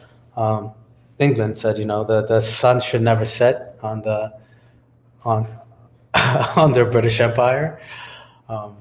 And they went out and they did what they had to do. But again, you cannot finish that conversation in a 4-hour session. It can go on and on and on. But it was a great conversation, and I encourage Dr. Ebenezer to keep continuing. The same thing with Tanzan. I think her discussion was intense. Some people didn't understand that it was a discussion, not a promotion of the word polygamy. But either way, something that I think that cultural things in general that are very deep rooted, that are African, that not question them, but at least have a discussion about them, right? So yeah, good job to everybody. And I think when we do this show, when you do the show on Friday, it would be interesting to see even if they can come on, each one of those hosts, for 10 minutes. And kind of give us what their thought is as well about how that conversation went. It doesn't have to be the whole entire 5-10 minutes. Come on and just say something about that and promote the next week's topic, so we know what's happening next week. Just say. I think that's a great suggestion. I'll also speak to the team as well. To come through on just when we do this recaps and stuff, because my initial plan, especially on the Friday shows, I was thinking, okay, there's something that's still coming, whereby we'll do the recap, but it won't be long. Just do the recaps, different shows. I think we can add what you just said. I'll probably add it as a suggestion on this show. That I'll ask the team to come and join us, speak about, just touch bases on the previous shows for this week and the upcoming show, what to look out for, and just give them that space. And then once we're done with all of that, the recaps, the announcements, upcoming events, and all that stuff, then we can shalom on that. We can close that live stream and start just a normal, those other crazy shows that we used to do before. I have to tell you, I miss those shows. I know you guys think I'm crazy because every time I'm talking to you, I'm either cooking or something. And literally I am cooking again because it's 7:00 here. So, and Fridays usually is when I Yeah. Anyway, yeah, I think Big E's, and I don't know who that is, but Yeah, that's Biggie who's in India. is that Biggie? What's up, Biggie? But yeah, no, even if they can come in, and I think it's a good way also to promote and prepare most of us that are, always on, to kind of have an idea, so we're a little bit also can be more engaged and more informed about what to talk about next week, right? So even if they don't say it during the week that they're talking, just a thought. But yeah, so anyway, I miss those Fridays. I mean, it usually gets dark. It used to go on until midnight my time, which is insane, right? It's like 7 o'clock in the morning for you guys. I don't know what time that was, but yeah, we definitely miss those late night sessions. That's for sure. Definitely, Jonathan, we will do that.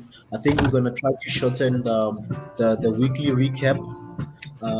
The recap, we can always do it.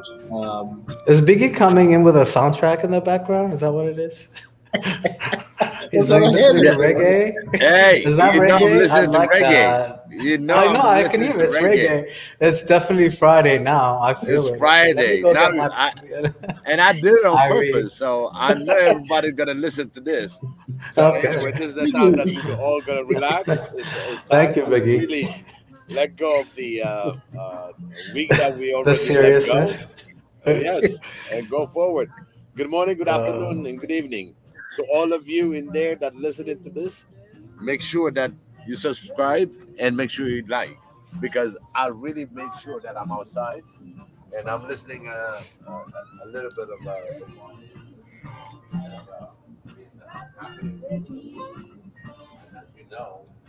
Very nice. Hopefully you have a red strap in your hand. Oh, I have this mix that my sister made, because my sister also she had a life of the DJ, and still have the life of what we gain out of music. Biggie, we can't hear you. How about now? Can you hear me? Yeah, we can hear you. I think you were talking away from the mic. Yeah, I had to cut down the voice. The music side of it, the house. But anyway, this was a mix that she made for me, and it's all about different reggaes, zouk, and that gives me a good relaxation for me in thinking about my sister. I have a great sister. She is really, really a person that even though she's younger than me, but I have a total respect on what she does in life. She takes care of my brother and my sisters and everybody else. Kind of a young backbone, and this is the music. Sometimes when I miss her, I listen to this. Wow. When I mean missing her, is that she's not here in front of me. Wow. She lives in DC and I'm in Virginia, and we got a kind of a 35, 40 minutes difference. And Jonathan is in my time zone, so yeah, it's not dark outside. It's not. It's a beautiful day today, because I don't know what the weather is in Virginia or DC, but I'm not kind of chilly. It's kind of chilly. If you really want to see what it looks like, look at me. That doesn't look that cold. It doesn't look too chilly. What's up, Biggie? Hey, and now I got this. I'm right outside. So I had a feeling you were grilling or cooking something, but now I know you're at the grill making something as well, no? Well, unfortunately, look at the grill and look at my view, Yeah, that's the same weather I'm having. Oh, the grill is covered? Oh, my God. The grill is covered. I didn't with a black cloth. You notice. It's not black. It's kind of grayish. Just to let you know. You need to bring it up to spring. This is my background. It's a beautiful tree-ish. I'm sure you have all kinds of animals coming onto your property. I got all kinds. The fox, the deers, name it. So just to see yes. I heard deer meat is very good. Maybe you might want to use that to it's like a goat meat. I told you I'm gonna make on my diaspora show. I'm gonna be on some locations and see the background. Yeah, This is a that's a village, very, very, very green, beautiful, and I'm sure it didn't look like that 3 weeks ago because of all the rain. Now No, it's like green. Yeah, no, beautiful. really. And if you look at the bottom, this is what Wow. you look. And this is a tree that's dedicated for my brother. And if you see it Wow. That's at the bottom, nice. I lost him in 2019, but this was his favorite tree where he takes all kind of pictures of the birds. So this is a bird sanctuary, and just to let you know, it's a little bit chilly. That's why I have my uh, little hat per se. You know, It's and this is 75 why degrees here right now, so you see my and I'm jackets. not You far know, from I still you. got I my know. I jacket. can't I believe it. still got my That's that sweater. chill. Yeah. Yeah, it's really chilly. You know, and it's spring.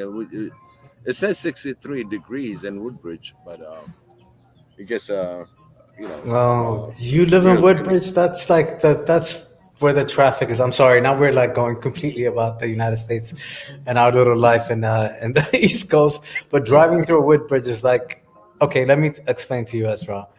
Hmm. So Woodbridge, I don't know what it is. There's like a jam, a traffic jam every time I drive from DC to where I was at living in Richmond, and I always try to understand why is it like that. And I eventually figured out, like all those people that work in the government live in this area that he lives in. If Wow. he's Yeah, in and Woodbridge, the one of the thing is we have a bottleneck.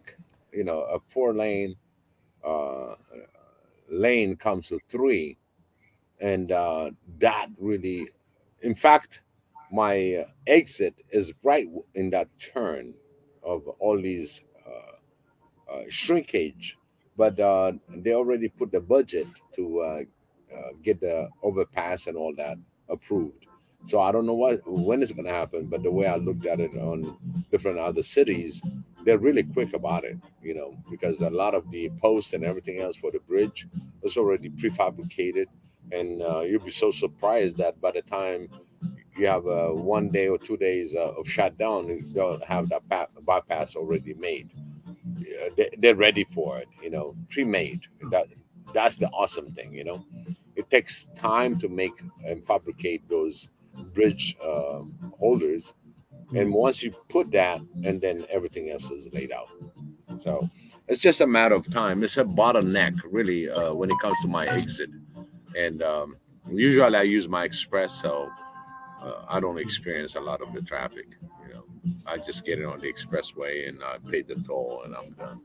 You know, it gets expensive, you know, but I don't get out during that rush hour, you know, to go in town. If I do, for me, it'd be once a month, really going from DC to Virginia.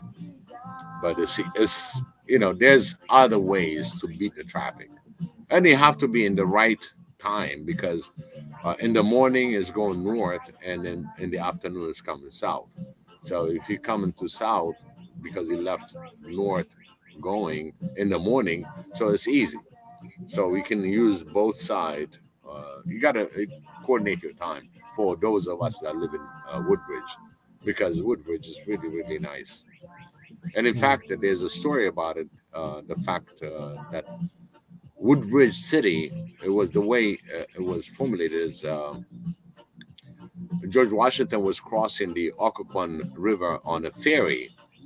And what happened is that While he one was day, killing all Native Americans on his way to conquer the, I'm just saying. well, you know, it was a relationship trying to, in the making between the North and South at the time. Don't forget.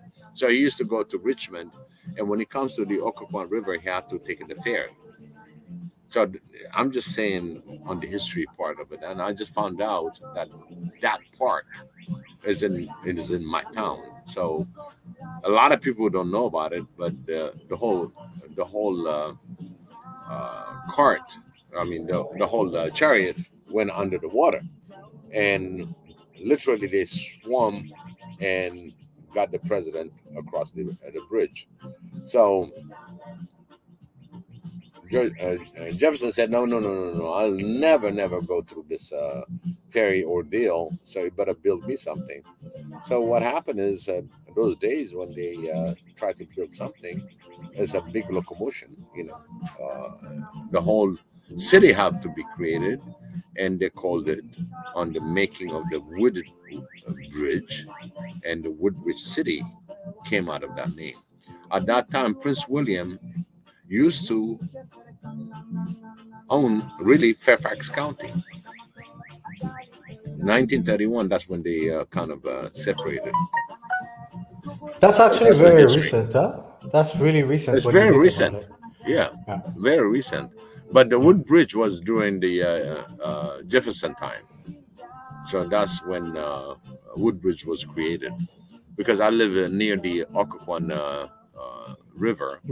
Yeah. And the one thing I have to tell you about how green it is over there, every time that my family comes from Ethiopia to visit, relatives or whatever, specifically Virginia, they're like, oh my God, it's so green. It really is a beautiful, like when you're thinking about physically, like geographically, even where I live right now, I'm looking out my window, I have a mountain in front of me. It's completely green. It's just, you don't see that in a lot of African countries because of the landscape is completely different. I'm not saying that you don't have that. We definitely have it. We don't have it in the main cities like Addis Ababa, like in the mountains you can see it, but within the city, no, like you don't see that much green. And I always wonder, like, why is that? It's not like the city at one point. The city didn't promote the tree. They didn't reserve. Right now, they're talking about green areas and stuff like that. It's new, that you have to have a green area. But imagine any branches, any tree that grow is being cut down because it's economy. They just cut it down to make injera, put it that way. Yeah, to make fire basically, because there's no other source of energy. Yeah, exactly. So that's and then they imported all kinds of eucalyptus in Ethiopia, at least in Addis. They imported eucalyptus from Australia, and so now we're like bombarded by eucalyptus trees, which makes sense because it's easy, it grows fast.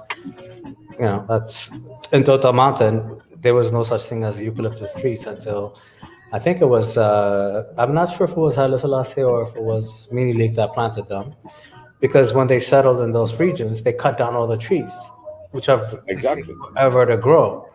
Right. And the erosion of soil and all of that. So anyway, but now we're going into sustainability and tree talks.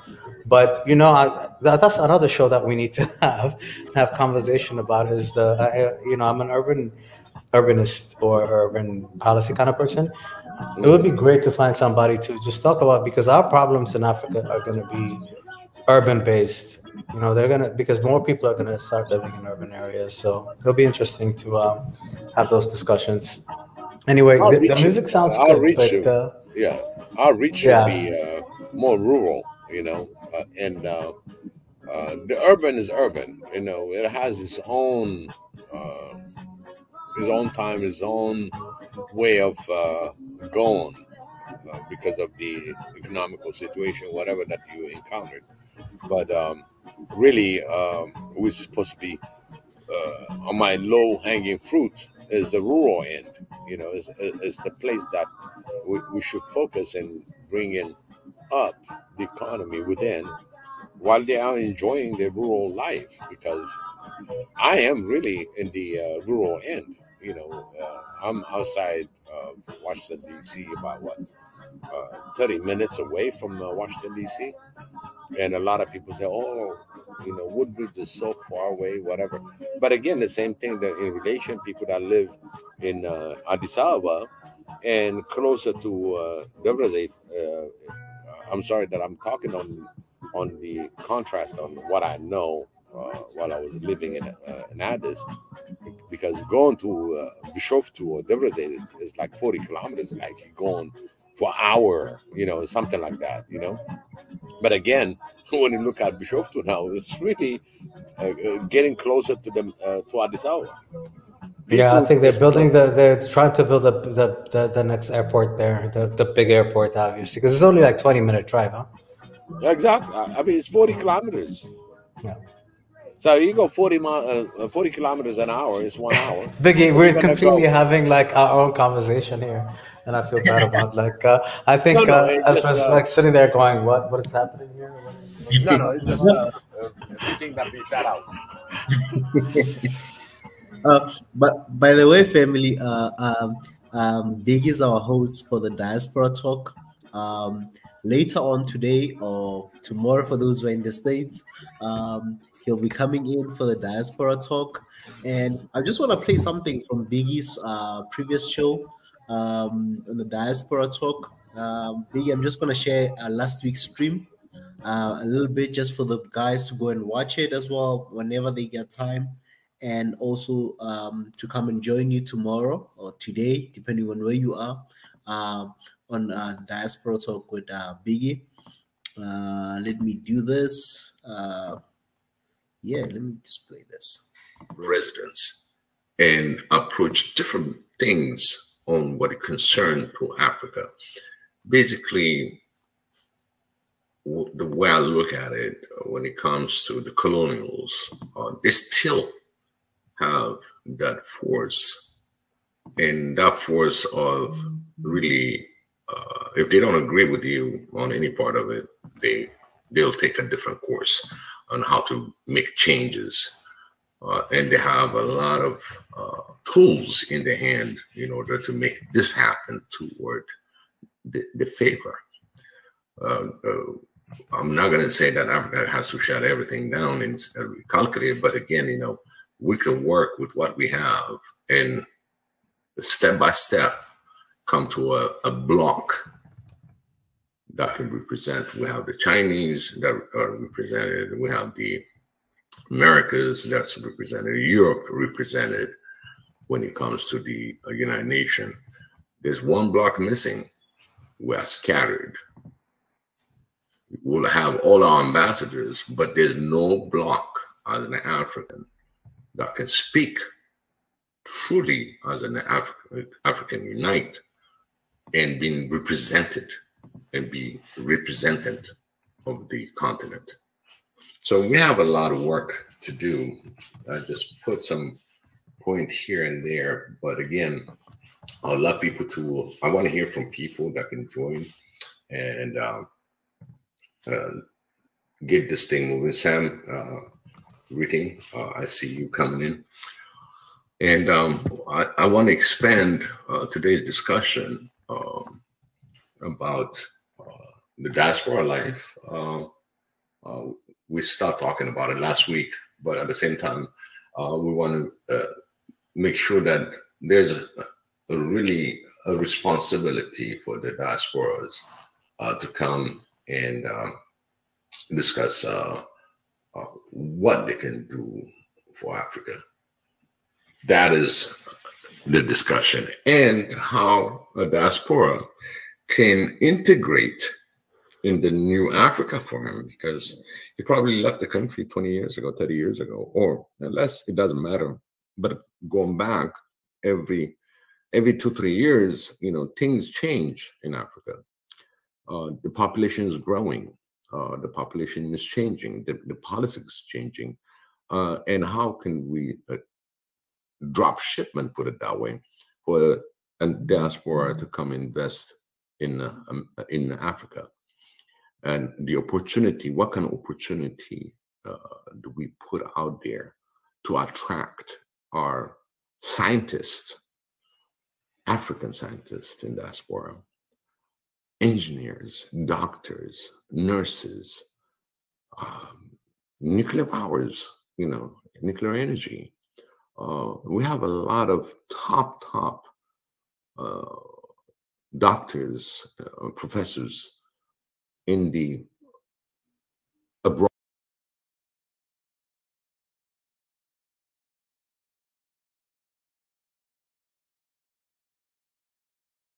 That's the Diaspora Talk with Biggie every Saturday evening, 9 p.m. East African time, please join Biggie. And Biggie, since you'll be live this Saturday, or it's already Saturday here in Africa already, what have you got planned for our viewers? My plan is, again, I'm going to put a little bit of historical point of diaspora in relation of the mother continent, Africa, and how we can integrate, meaning in every way that it can help integrating a diaspora, because there's certain things that need to be explained, but at the same time, Mother Africa have to line up things in order to bring in our diaspora home. Let me tell you something. Just a quick saying. If all the diaspora, can you imagine, all the diaspora throughout the world, the way Abiy invited all diaspora Ethiopians, and all the continent calls for all 1 million diaspora in for the whole Africa, there will be a halt in certain communities to make sure they understand. Because I've been in the Million Men March from Farrakhan, and at the same time, I'm now witnessing the million people being recalled to Ethiopia. And in fact, when you have this kind of action going, we make an impact that we Africans in diaspora have an impact in any part of the world, and specifically in all scientific and all the profession that they can think that the West is taking advantage, and they coming home on just on vacation. It creates a lot of chaos, a lot of out of pockets. That's what I'm going to be talking about tomorrow. If we call all Africans to come home at the same time, the same weeks after weeks, that right there has an impact. You know, there was one saying that I always have in my mind, is that Farrakhan asked in the Million Men March, how many of you can sponsor just one African American? There were 25,000 out of a million that raised their hand right there. Maybe more. It just was an estimate. And there was a lot of action that happened after that. So for us, our African brothers and sisters need the big brother that had the experience to hold hand of another African brothers and sisters. We are in need of diaspora. I am one of diaspora, and I'm strictly, legally African. In any condition that you ask about who I am, I'm an African. 100%. My passport is African.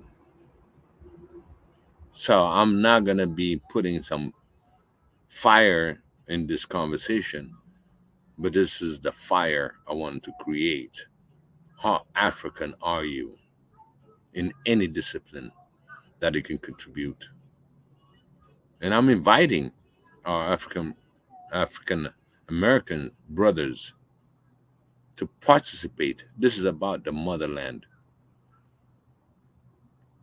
You don't need to have a root. Just look at yourself and your color. That's your reference. Let's all start there. Helping Africans,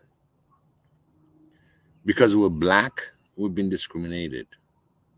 It goes across the world. This is what I'm going to bring to the table tomorrow.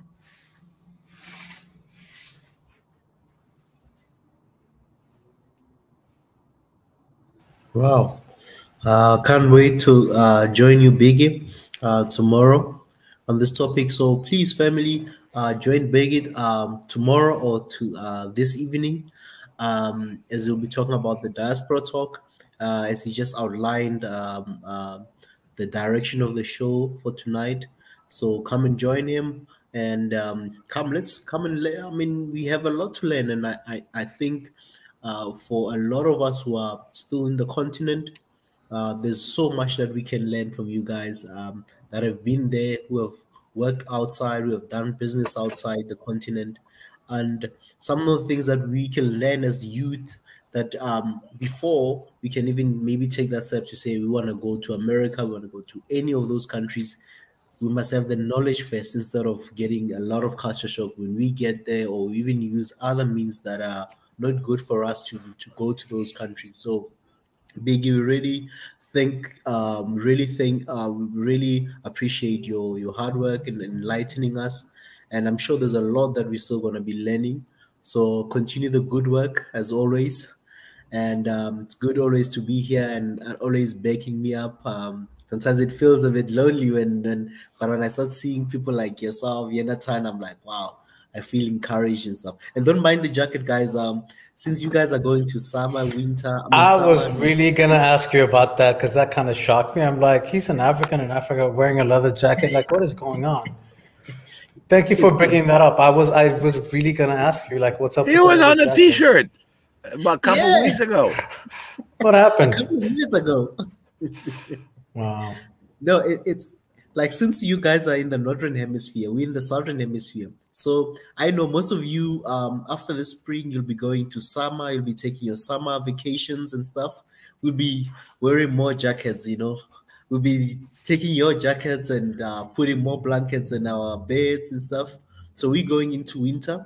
We're preparing for winter. So the temperatures have really been dropping a lot. Now, I mean, maybe this is the second week where it's really been raining, and the climate, I mean, it's not really that hot. So we're going into winter. You guys are you're facing summer, you're in spring now. You're going into summer, you'll be taking your vacations. I know most of you will be on vacations come summertime. For us, I call it my red season because I turned red from the sun. It's the weirdest thing. I literally do turn like red, and it's like, okay, what the hell am I supposed to do? Are you black? I am black, but like even my skin. No, when I say red, you know what I mean. I don't know how to explain it, but honestly, I start. I'm playing with you. I'm playing. Like, what the hell is going on? And then I'm like, they never thought a black can get a tan. I'm like, yes. Oh no, not the white kind of people turning red. It's a completely different kind of red. What I'm saying, you get burned. That's not burned. I get like bronze. I start like shining. I don't know how to explain it, but it's the weirdest thing. And then that's when I know, like, I can't put my arm out my car constantly when I'm driving, because then I'll just have one arm that's just completely like bronze or something, and then the rest of my body and my face it's just crazy. I mean, it's summer is what I'm trying to say. Spring and summer here. So yeah, that's what I said. A black skin can get tanned. And then everybody said, what? Yeah, we get tanned, and then in fact we get burned. And actually, in all aspect of it, even if you look at the darkest chocolate, whatever color, if he stays in the sun for a while, he gets burned. It is the sun at the end of the day. So it is the sun at the end of the day. It's the winner. That is true. That is true. Yeah. By the way, I have to admit that I really understand why Ethiopians carry umbrellas around in Addis or everywhere. They have to, because the sun is so strong, and especially in those like countries that are right on the highest point of the sun, which is Kenya, Ethiopia, Tanzania. Anyway, yeah. So now I get it now, because it does kind of like it's not about the color, but like the pain of the it's probably not even healthy, but I think we do better than the white people, right? Because I think our skin has some kind of Absolutely. thing that, yeah, thank God for Absolutely. that.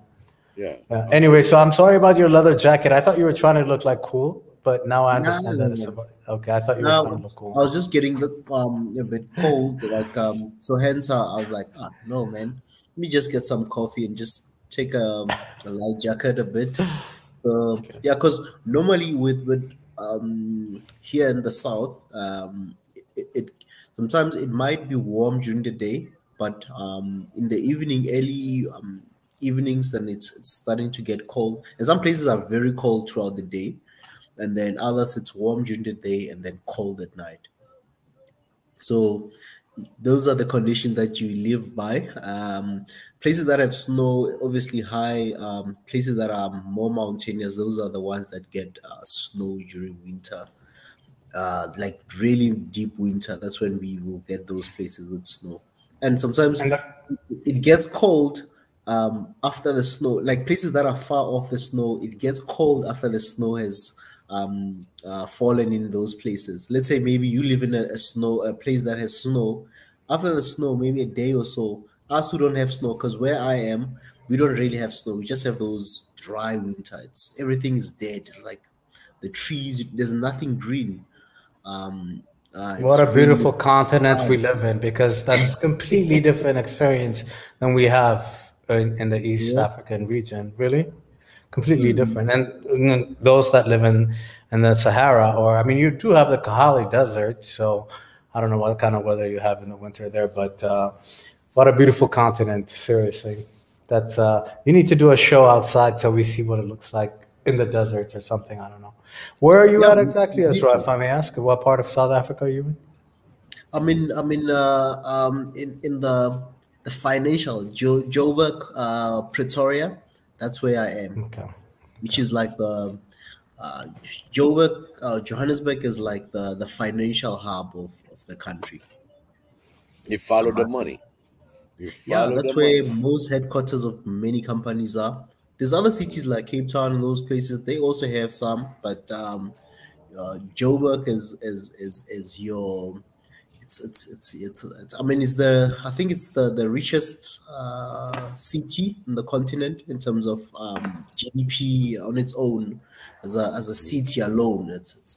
So yeah, it is the economic hub because of the stock exchange. I think I think I once explained this. We're having a conversation with one of my other friends, finance guy.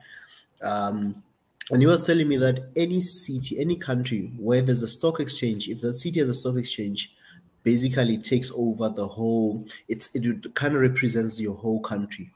That's why if you look at America, like let's say New York, even if you got other cities, New York will, even if there's LA, there's other places that might be popular for other things, but New York will always take the shine because it's more the financial hub of America, regardless of other places that might have the tech companies and other stuff. But New York is the financial hub because of the stock exchange of the countries there. That's where all the transaction, the money is there in that city, regardless of other cities. California might have the biggest GDP in America, but New York will always take the shine because of this. Ezra, look at you. You know American history. Look at that. I'm impressed that you know that. Hey, you It's know the what? biggest economy. Yeah, it's like its own country, California. Exactly. The thing is, Jonathan, I always tell people that some people think we don't read, we don't watch. I watch every country in the continent, even outside the continent. I read about many countries. Some people we just don't talk about other countries because there isn't something at that point, but we need to learn from each other. We need to learn about every country if possible. Have something, not everything, but have the basic knowledge at least. Inform yourself as a person. Oh, absolutely, absolutely, and I think one of the things that the continent uh, has to been taught of the international tradings and stuff like that, because it's very important that the continent understand what's going on around them when it comes to the finance, because that finance affect every single African, one way or the other. it affects that. It's a topic for tomorrow. Sorry, I just gave a glimpse. I want to answer a question from Sam. Some of the things that why 1 million diaspora commit to a $15 a month that will change the country. And at the same time, he's asking for the whole Africa at the bottom. The only things about the venture in Africa, I can open a bank account and a foundation that can create uh, a wealth of Africa. And I don't know about sometimes before Mika left for Ethiopia, I mentioned that in order to put your money just as a donation, a one-time deal, no problem. But when I started a one-time deal, I just want to make sure there's a follow through on the recipient and what they've done with it. And there's an operation cost in order to do that.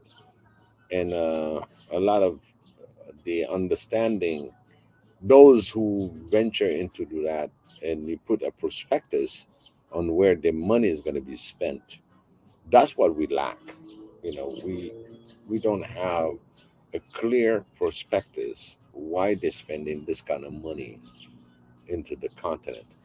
We can have a reserve for just Africa and get the board where it decides where to distribute this money and who's going to be running it, the vetting process of each board members and the influencer. Our continent is vast, it's huge, and at the same time you just can shrink it into 54 states and countries.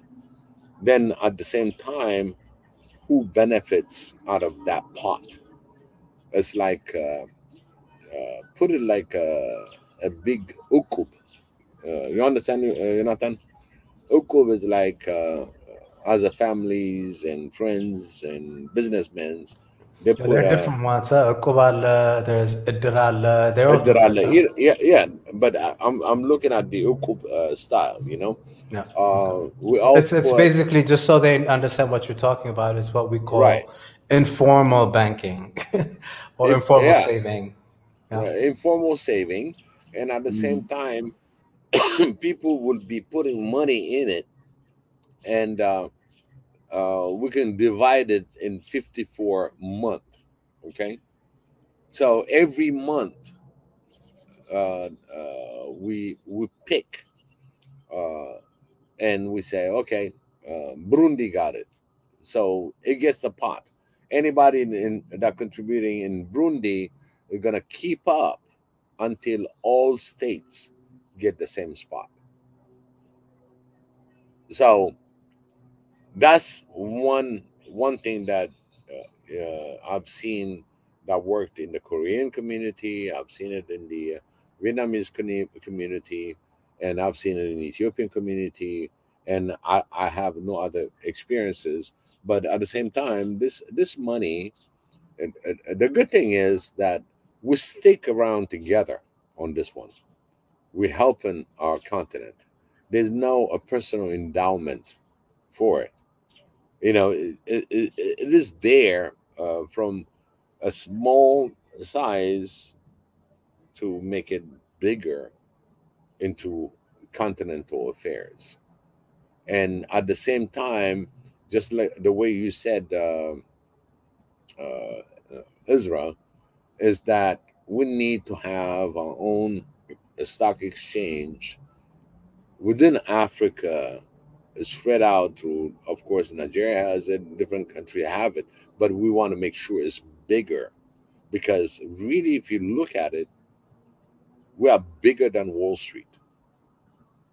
If all the fits are there, because you know what? I don't. Wall Street has to fish into our resource, but we are the resource. And how to turn that? If you get a certain amount or percentage that goes into our economy throughout Africa, an endowment, there's no poverty in Africa because we are so little. We are like 1.3 billion versus that we're supposed to be about 3.5 billion people in the economy. And yet we're getting nada out of this benefit. It is how we're going to integrate ourselves to the international community as a resource supplier. We can determine how much gold costs. We can determine how silver will cost. When we put the price, that's the buying price. But again, we need to have a strong African traders that's going to be really matching the rest of the world. So we need to build our base, just like the New York Stock Exchange represent the United States and all that. Africa, 54 countries. Imagine, just like the uku we just put in, even from the diaspora, can match. It's over $900 billion that the African American and as well Africans that spent in the United States. $900 billion. This data is about 10 years old. So we got the money. And if we direct where our money is going to be fed, then we can create those financial institutions in Africa. And that's where you're going to create other leadership that's going to look for the interest. Usually, it comes to personal interest. I got hired, I got a job. But at the end of the day, why he's got the job? What is the mission? Are you with it? You're not just a corrupt CEO that's going to take over all this money. You can move it around for your personal needs. So there's a lot of work. A lot of work. I completely agree with you, Biggie. It's a lot. I think, I don't know if you've been looking at the chat. I think Sam says that he has some kind of a solution. So he said he will disclose it next week. So I'm kind of wondering how that's going to work. But I want that. Hey Sam, by the way, I picked you to be on my show tomorrow because he said next week last week. Exactly. Voice or not, she or it is feeling a lot of pressure, so I don't know what she or he. No, he's working. No, he's working on. It sounds like it. Yeah, he said next Friday. So yeah, next Friday is your show, Pastor Ezra. If it's next Friday, it's on here then. But I think that's our biggest problem. Like, as you can see on my text there or my message there, it's a trust issue and you don't know where it goes. It shocked me, like during the last few months, right before, during the No More movement and all of that, how much money left out of the diaspora into Ethiopia. And I still don't even know what kind of clarity about where it went, like nobody knows, but people are willing to give. Just in that sense, right? And investment back home is for anyone is such a complicated issue, mainly because there is no safety in a lot of the systems that exist. I don't know, Biggie, if I'm talking transparency. Transparency is what exactly. That's the word I could use. Like, there's no transparency. I mean, there were certain churches and gatherings and non-church people and religious people, non-religious people, people that are not even, Ethiopians or Africans or whatever, that were donating all this money. Millions of money went into the coffers of it. And I still have no idea what that is doing, right? So A lot of it was, for example, to make sure that whoever lost their home, and to make sure that they go, like, where is that going? There's no transparency. And I think that is why people are very scared to invest when it's just completely blind. And then even if you know, it's the system makes it so difficult to invest. But I know, Biggie, I know you talked about the fact that you've gone back, and I think Africans in general, and it all depends what your intentions are, because I think there are people that go back just to make money. I think for most of us, at least for me, I never think of it. Yeah, you want some financial return to make sure that you're not going, losing money. But at the same time, the interest has never been, for me at least, it's like, how can I do something that changes the function of a better way to deliver services, or whatever it is. It could just be anything, really. If we're thinking about, I think, dairy, right? So somebody had mentioned earlier about a dairy thing. I think it was Dr. Ebenezer, right? I think he's working on something with his assistant. I forgot what her name is. They're working on a dairy. But if I, as a foreigner, came in and tried to invest with them, like, what are the systems that are there to guarantee that it is actually going to that benefit and not somewhere else within the system of corruption, right? I'm not talking about Ebenezer. I'm talking about just the banking system, the government system, and all of that. It's very difficult for foreigners alone. Like, you think it would be easier for us as Africans. It's even more difficult for us as Africans going back. Anyway, as diasporas, I think we have we're willing to give, especially in case of emergencies or in times of emergency, like what happened. I'm telling you, millions, somewhat hundreds of millions of money went into Ethiopia during, I would say, a 4 or 5 month period when all that craziness was going on back home. And there is no transparency at all. We have no clue what is happening with that, right? But I do have to say, we've been buying bonds we built a dam, damn it. Yeah. And I have to say, at least I feel And with all the because, controversy. yes. See, don't forget, it has people vested all their energy and money on a high risk. Yeah. And yes, if anything happens, warlike coming, then they will experience another Adwa. You understand? Oh my God, no, that's not going to happen. No one's going to come. Another Adwa. You understand? It's going to happen another Adwa. We experienced it before, and it comes again. One thing that I know about that part of the dam, when people put everything they got, I'm so proud. They're Africans, they put it together. They all represent Africa. I want that power to be exercised throughout it. Because you know what? We don't owe nobody money. We built that dam. Damn it, like, it's true. No, there is no death, no nothing. What I'm saying is, if you really look at it from the contributor, the transparency, right, on things that happen, the dam is built. That's your transparency. No matter how it went and how it got there, it's there.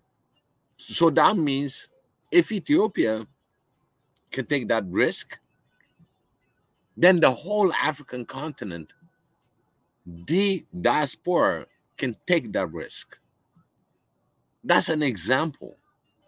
What is the fruit of putting the money if you don't put something what you promised to build or to do with it? And that transparency is the GERD. And the GERD, they want to make sure they squash it.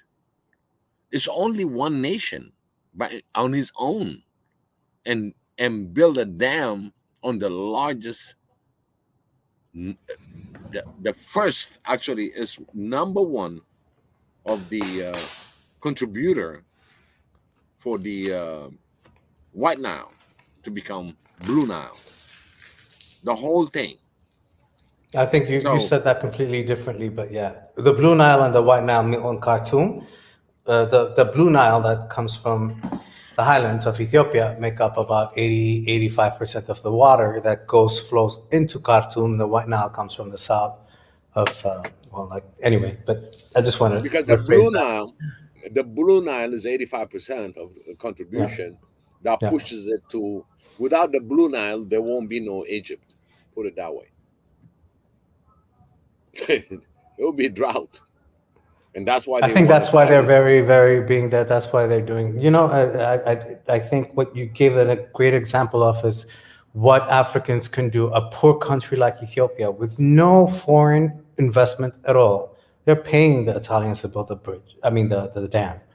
I think the Chinese may be involved in a sense where they're doing some of. I'm not even sure, but I've heard that they might be helping with building the concrete. But everything is financed by Ethiopians. By the Ethiopian people, including every single person that works for the government, meaning you work for the government in Ethiopia, a certain amount of your salary is taken away. That's how the bill, and then of course they've gone to the diaspora. We've invested a lot in it with bonds or whatever. And I think that is such a good point that you're making. So if we're capable of doing something like that, which is going to be the 10th biggest dam in the world, the biggest in Africa, if we are capable of doing that, I guess it is kind of like an Adwa in its own sense, right? So exactly, it's unbelievable, to be honest with you. Not only producing enough energy for Ethiopia, but to the neighboring countries, even possibly connecting to the grid in Israel and to Europe or whatever. First of all, I'm kind of sick and tired of the fact people that are in Ethiopia don't have electricity. Let's do that, so we don't have to keep cutting trees to make dorowet. So exactly. The point is, thank God, and I guess in a sense, what you just said is so true. It is the Adwa of our time, right? Mm-hmm. It's saying, no, we don't need your shit. We'll do it ourselves. Even though we are, if you actually look at the poorest countries in the world, Ethiopia is in the bottom 10. And here we are building the biggest dam. Exactly. So I think that says a lot about what we can do, which is so true. That's what they want to squash, That's what they squash. That's what they don't want the word out. They said, "Oh, we took advantage of the Arab uprising and everything." No, it was timing perfect, and people put everything from the lady that sells onion. They sold their gold. People donated their homes. I mean, the passion that they know they're gonna fulfill this war, and they fought it and they built it. And I'm so proud of all Ethiopians that put that together for all Africans to see that we don't need a foreign currency that comes into the country. Oh, can you please fund us for this? By the time they get done with you, 80% is gone. It's operation. We're doing the third filling. So we're doing the third filling in like 3 weeks from now. So. Yeah, it's done, and they cannot do anything because we did not depend on. But I have to say something, and it is so amazing. One thing I want to put in, Jonathan, it's amazing because at one point they never intended to fill the dam yet. It's like opening gates. You gate it. You got this much water that's coming in and percentage that goes down the stream. Guess what? It flooded. It was beyond the control of the dam to fill it, because it just overtake it. That was God. That was God doing that. It's exactly a decision. Hey, the hard work and the hard thinking and putting your money where it's supposed to be, and it delivered. In fact, the Ethiopian government cannot justify. At one point, they had 1.2 billion cubic liter that went over the gate to fill the dam, and the rest of the world is looking at, oh, they did it on purpose. No, the gate was closed. It went over it, overflow, and that's when they say, oh, well, that's the first because Ethiopia said that was the first flow. And naturally, it was given to us, and it meant to be. And at the same time, guess what? The whole Africa, the whole Europe can benefit out of the GERD. if they really put their mind together. I remember when I was in class in the high school, and we look at the cataracts, 430 liters per second flow. And we said if we can put that flow into a dam, imagine we never run out of water. And the flow down below, it shouldn't be any problem because we have a lot of water that can influence or being what do you call that? Contribute to our body if needed. We can make those rivers to contribute to it because everybody calculated 85%. No, you don't know when it's going to rain and how much rain is going to get. So you're 85%, and then you got this 15% that is going to be short down the stream. Is all volatile. You cannot say, because before the dam, you also experience a drought. But now that you have a dam, at least you know you got a flow of water that's coming down if need be. At the same time, you produce electricity to that you're generating, but at the same time, you're helping people with the water flow. The only thing is, who wants to be in control? Egypt. It cannot be in control because this dam is built by Ethiopians, and he cannot control them. We've never been controlled, never allowed to be controlled. We're always Yeah, and Biggie, I in just want front to of it. jump in real quick because I really want to point out the fact that, you know, I don't know, Ethiopians, we're runners, Arila. Like if you understand Yep. running, we've been passing the baton from one government to another, to another, to another. Didn't happen overnight. The first person that wanted to build a dam was actually Haile Selassie. And of course, it was a complete non-starter. And even the previous government, we have to recognize the fact that it was during the previous TPLF's time when they actually believed in Ethiopia, when it benefited. I don't want to get into politics, but we've been passing the baton from government to government to government over time to build a dam. It didn't happen overnight. It's a very, very long process. And especially because of the constraint that Ethiopia had from the international. I mean, they were going around even during the 90s, early 90s, when TPLF took over and they were running the country. They were going to actually get money from international organizations such as the World Bank, which said, no, we cannot because of the pressure they were getting from. And then I have to give, you know, what credit is due. Is the fact that sometimes I always say the previous, and I'm not talking about politics completely, and I have to be careful. That's not what I'm saying. That this doesn't happen overnight. This is years of Ethiopians believing in the fact that we have the right to do that, and that includes somebody like I think there's a great interview with what's his name now? So I know it sounds crazy that I'm going blank because. The original TPLF leader is all I'm going to say. Okay, let me put it to and he said, like, no, listen, like there is you cannot tell us what to do with our waters, right? So we're going to do our thing. And so what I wanted to say is that this has been such a long process. I'm talking about generational, you know? There was an agenda. There was an agenda. That's the problem. Unfortunately, their agenda fell within the Ethiopian movement. Okay, their agenda is with Abai Tigray and making sure that that dam belongs to them, and Ethiopia is just going to be in disparity. But regardless, this thought has been way in Haile Selassie time. In fact, he went out and said, "We don't have the right engineers to build a dam." There's a clip of Haile Selassie when he says, "We already put the engineers in place to learn about dam and how to get this thing done."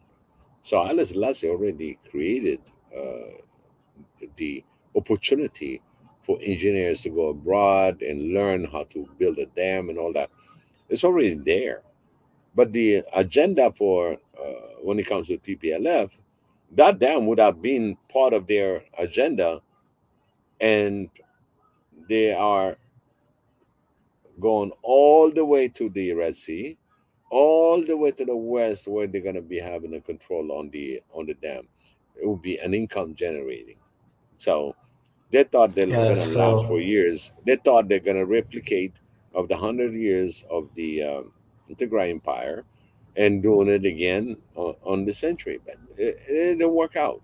But the good thing it didn't work out. It didn't, because at the end of the day, from there, that's my point. from there, So, you know, can you imagine how many people that cannot even afford 1 month of their salary that is paid by the government gotta go to the dam? And at the same time, of course, there's that understanding from being Ethiopian. Hey, I'm building a dam. That's my dam. At the same time, so they played 2 tacts of being Ethiopian and being able to build a dam, but at the same time, the future of the way they scaled it and how the income is going to be dispersed is not going to come to Ethiopians. The electricity will come, but at the same time, at what cost? They're going to charge you more. Basically, it's like the European that you banked in their central bank, and then the next thing you know, they tax you more. So that failed 100%. Dr. Abiy took over. All that agenda is gone. And if you ask why you're fighting, oh, we want to bring electricity to the Tigray region. We want to bring everything, the banking and everything, to norm. Is that the way you're going to fight? You're going to decimate all this youth that are Ethiopian on both sides? Yeah, we need an Ethiopian session, because this is very I'm sorry, localized. Ezra. Yeah, but I know, but I'm learning. It's supposed to be I'm learning as well. Huh? Yeah. So I think what you're saying is true, but I have to say though, like, we should be very congratulatory to the Ethiopians. That includes all of us that are Ethiopian or that are African, because to build that dam was not easy, is what I'm saying. No matter how it went to, it's like passing the baton. Sometimes, when you're running track and you're like, if you're running a relay, then you have to pass the baton to the next person. And sometimes that person behind you might not pass it correctly, or maybe was hot, whatever their intentions are. Maybe they've been bribed to make sure that they lose that race, right? So whatever it is, we're finishing it, right? So to me, is finishing that race is the most important thing, right? To get it done. Not just for the people of Ethiopia, but for people of Africa, because this is going to be a game changer, as Ahmed said. For us, we've been like in the darkness. I've been to Ethiopia, and Addis Ababa, every time I go, I'm mostly Addis. It shocks me that they keep running out of electricity. I'm like, what the hell? This is not normal, right? So it's a game changer. But it took from one political system to another, to whatever their intentions were before, it doesn't matter. Here we are now, right? So I'm being very thankful personally, because even if the evil with that baton being passed was not, you try to make sure that the other person is not going to catch it. If you run track, you understand what I was trying to say. That's kind of the analogy how I started this conversation. It's been passing on from runner to runner to runner. In my sense, it's about governments, right? So between Haile Selassie and then you had the Derga, obviously no interest in that at all, because they were too busy worrying about, whatever farm. It was crazy, but anyway. And then you had the new one that came in. If you think about it, we're thinking about it during our lifetime. It's not that long ago, right? So we're 100 years is what we're talking about. Not even, I'm talking about like 60 years. So in between all those governments, we've just been passing the baton for this to happen.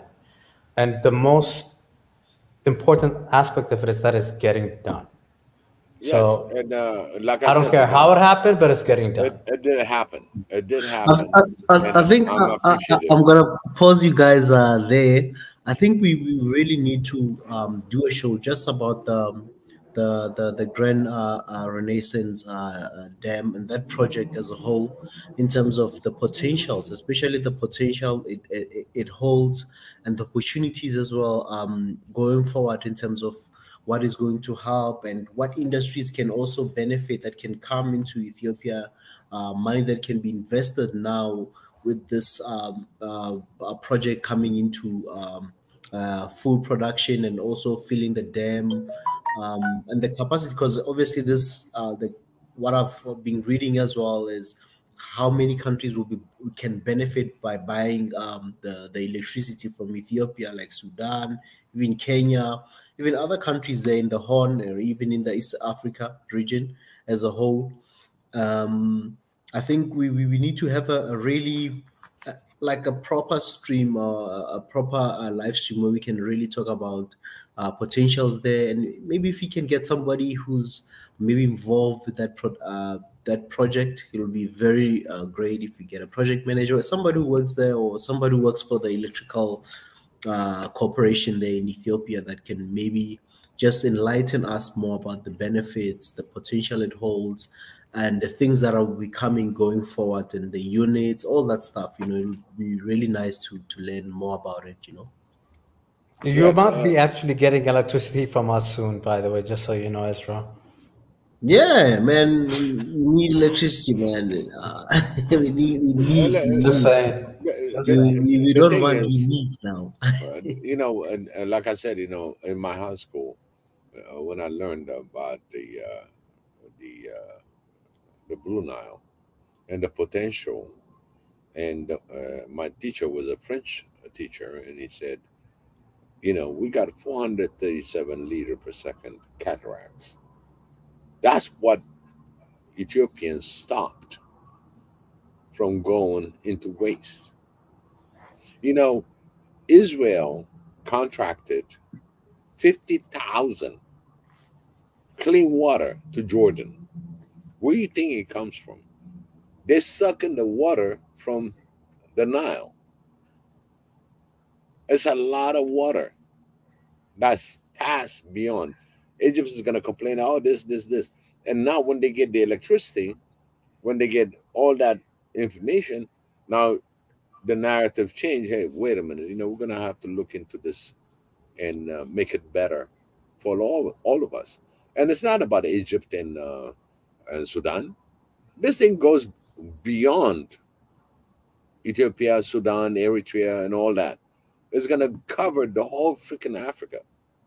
We have enough water that can generate that kind of power. It's just how to make your turbines to be efficient and the distribution. So anybody that wants electricity from Ethiopia, you're going to extend all these panels that's going to go there. And at the same time, technology is changing that you can really put certain in distribution. I don't want to talk about it, because of the time that we have. We're trying to talk about the weekly recap, and at the same time, I just want to assure everybody on the comment section that there are conversations that we need to expand. It's one of those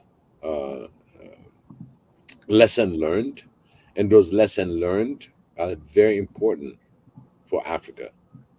All this lesson that we see in different countries, it can be out of mind, out of space, but it's been done. We need to explore that within the continent, within being African. My religion is African, so I never change that religion for anything, because I'm born in Africa and I'm African. And every intention that I have is to give you information to the best of my knowledge. There might be an issue that I might be naive about it, but point blank, I want to benefit the continent. This is my utmost swear to the continent. I'm not for sale. Exactly. Just to close that thing about the electricity and the dam, I have to just say at the end, just so we need a 5-part session about the dam, the history of the dam. Somebody needs to do that eventually, but because it is a very long history, it didn't happen overnight. To build the 10th biggest dam in the world and the biggest in Africa is not an easy thing. That needs to be told. on its own and what that means for Africa. What people don't realize is that the GERD is the biggest dam, but Ethiopia has huge dams. I think the 14th or 15th biggest dam is also in Ethiopia, and I think there's other dams being built, for example, in other parts of Africa, including the Congo, for example. I think they're working on that. And so how all of this is going to affect clean energy and renewable energy, not just for Africa, but beyond. And the thing about what we're laughing now, but a lot of the grids are being connected. The Chinese are. You know what you're talking about? You're talking about. You're talking about electrical grids. So yeah, that's what I'm talking about. Yeah. No country will run out of electricity in Africa. Once you build that grid, once you build the grid, that's why I said that Ezra will be using the electricity that's being made in Ethiopia. When you're and South independent, Africa. when you're independent of energy, guess what? We're not gonna be dependent on all the export that we're doing. Exactly. It's a long process, but interconnecting. It's not, to tell you honestly, Jonathan, it's not a long process. Build it, connect. It's already connected, is what I'm trying to tell you. Like, we're already connected to Sudan. We're connected to Kenya, Tanzania, and Tanzania is connected to their neighbors. So once you're on the grid, all you're doing is applying a certain amount of energy into the grid. So it already exists, is my point, even all the way down to South Africa. It is there. It is there. It's just we're not trading it right. The trade, the finance part is not done right. The maintenance, the improvement, the future on how you can build through it is not there, because every country is going to keep it to that way of maintenance. But if you're going to go like you got ELPA in Ethiopia, you got other connectivity that's going to be, if all these grids, because the capacity or the capacitors that can hold all that energy is limited. Oh, listen, I'm over capacity. I'm going to shoot it down all the way to West Africa, because my capacitor is full. It's like, if you're full and I'm going to try to build another capacitor, yeah, I can. But at the same time, which one is easy, to build a new one, or do you have other one that's going to be available that can take that demand? It's like, it's another topic. I don't want to complete. No, that's exactly why I said we need another show. I'm sorry, guys. And I'm sure Ezra needs to go. I'm sorry, Ezra, you tried to do the weekly recap. One thing that I miss is energy. I missed Ebenezer show, and usually I try to participate as much as I can, and he had a lot of great points in there. Our potential is really great, and I didn't get to join. And at the same time, all the hosts, we are expected to come to a standards and competition to make sure that we have the utmost information out there, and our viewers will be really looking into the best show. And in fact, me and Mika this week, when I went to the show, he said, "This is my show," And I'm like, "Yeah, this is the whole thing, this is the whole thing. You made it possible." But at the same time, when he went down, he said, "This is our competition, and you taking over the show and everything." It's so awesome because we are free. We can. Mika showed a position that we have an opportunity. It's up to us. This week recap it's up to us to really build Africa from scratch. This is just not competition, but the competition is, the way I see the best of my knowledge on where Africa should be. And this competition is not one-on-one, because we're all family. is just contribute the best you have in your pocket. This is what I learned this week. Recap. Professor Ezra put all about education. And Tanzan. The only thing he actually, did not show is Tanzan's show. You need to show a clip of Tanzan's show, by the way. Yeah, yeah. You showed everyone to Tanzan's. Tanzan. Yeah. Like, was it too much? That was one of the best shows ever. This is the recap. Okay. Yeah. This is the no, recap. but he did everybody's recap except Tanzan. So I'm kind of curious why he did. No.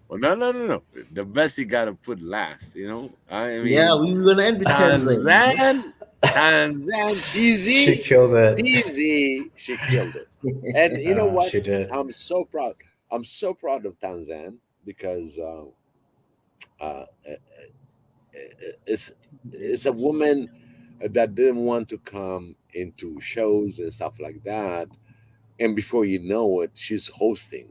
So it's a fast track, and she's in there, and she brought the subject of polygamy.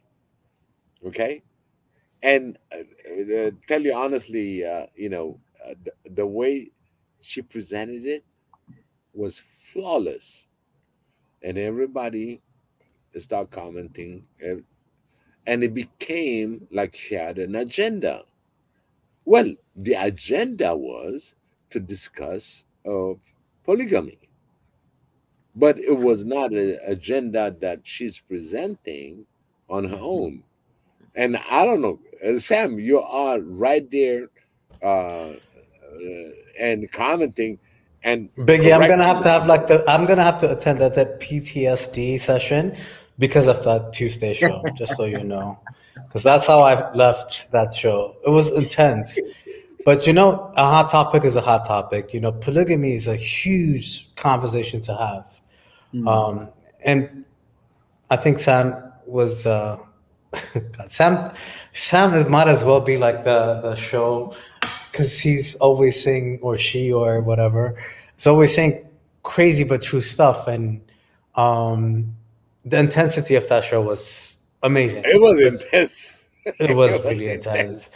I mean, that's why I said I needed like a mental. Put it this way: I tried to recalibrate it. Every time you notice, I tried to recalibrate it and tried to bring. And then she left on the topic, and we had to bring her in. Tanzania is like, no, and it was intense. It was very personal at times, but you have to understand, when you're talking about cultural stuff, something like that's quite intense. We can fight about politics, but cultural stuff could be very touchy. And that was really but I give Tanzan a lot of credit for bringing up a topic like that, which is, it's like also bringing about, other things when it comes to cultural things like homosexuality. Very tough. Like that's when African. It's very tough. It could be very, that, and I have a feeling that's where she's going, and I'm like, wow, okay, this is crazy. But it was good. It was very informative. I think people were emotional about what the topic was, and I know sometimes that I call them tabloid topics sometimes because they are emotional and people are driven by emotional things. The reason Facebook and Twitter and everything else that uses these really hot topics to build their business is because that's when people get in. Yes, I forgot her. Yes, I'm just gonna stop you there for now. I'm gonna pause you there. I wanna also just share something on the Swahili session that we had with Paul. I'm just gonna play some of the stream. What Paul had every Thursday. Family, please join Paul on the Swahili session. For those who are interested in learning Swahili, join Strictly Swahili, Swahili, Swahili. Got questions, throw them on the comment section. Then Paul will be able to assist or narrate in Swahili and all those things. So, but it is going to go to those. We're going to have a session where there's a translation, people can learn and stuff. So I'm just going to play. Yeah, translation was very hard about Paul. Listen, he's talking, and for me, I used all my multilingual. Afrika na Waafrika wote kijumla, kwa tunakuomba Mungu wa pamoja nasi kwa tuongoze kwa tupigania kwa Mungu mbinguni. Tunaomba tukiamini katika jina la Yesu Kristo. Amina. Naam. Tumerudi. Baada ya hapo naomba nitoe shukrani zangu za pekee sana kwa my brother Mika Chavala kwa kunipa nafasi hii kuwa miongoni mwa familia ya Swahili Nation, ikiwa ni moja kati ya juhudi za kupambana kuiunga Afrika iliyo moja. Na shukrani za pekee nikupe pongezi wewe unayetufuatilia kwa sasa hivi ndani ya Swahili Nation. Asante, karibu sana, ungana na sisi. Yeah. Kabla sijatambulisha mada ya siku ya leo, ningependa kuwakumbusha watu kwamba mission, agenda kubwa ya wana Afrika ni ipi? Agenda kubwa ya wana Afrika ni ipi? Ndio, watu wengi sana wamekuwa wakiniuliza maswali tofauti kwamba wana Afrika Swahili Nation wanafanya nini? Wanajihusisha na nini? Sasa leo nitakuwa ni muda mwafaka kuelezea kwamba wana Afrika Swahili Nation inajihusisha na nini na iko na agenda zipi, kwa sababu kuna agenda tofauti. Ikiwa wana Afrika, ikiwa mission kubwa ni unite all African people around the world, duniani kote. Sasa mission kubwa au agenda kubwa ya wana Afrika ni to unite all Africans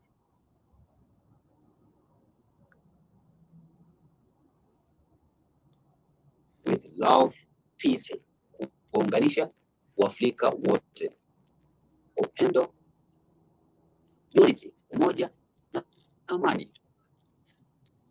Hiyo ndo dhumuni kubwa, lengo kubwa la One Africa Swahili Nation. Nowadays kuna hashtag ambayo inatembea ya proud of Africa. Proud of Africa. Hashtag proud of Africa. Jivunie Uafrika. Ndo hashtag ambayo inatembea kwa sasa. Sasa kabla sijaleta mada ya leo kwenyewe, ni kwamba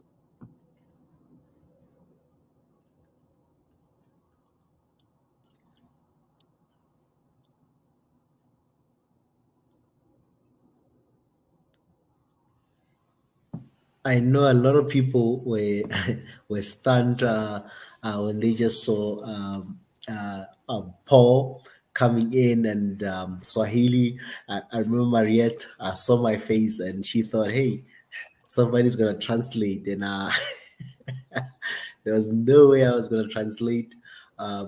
But it was meant to just do a full session on Swahili. Nothing else, no translation on that day. Just to introduce the language and just to, put the people on notice that, hey, this Swahili, you can have a Swahili session fully in Swahili. And there will be another session, other sessions that will be done for the people that want to learn Swahili.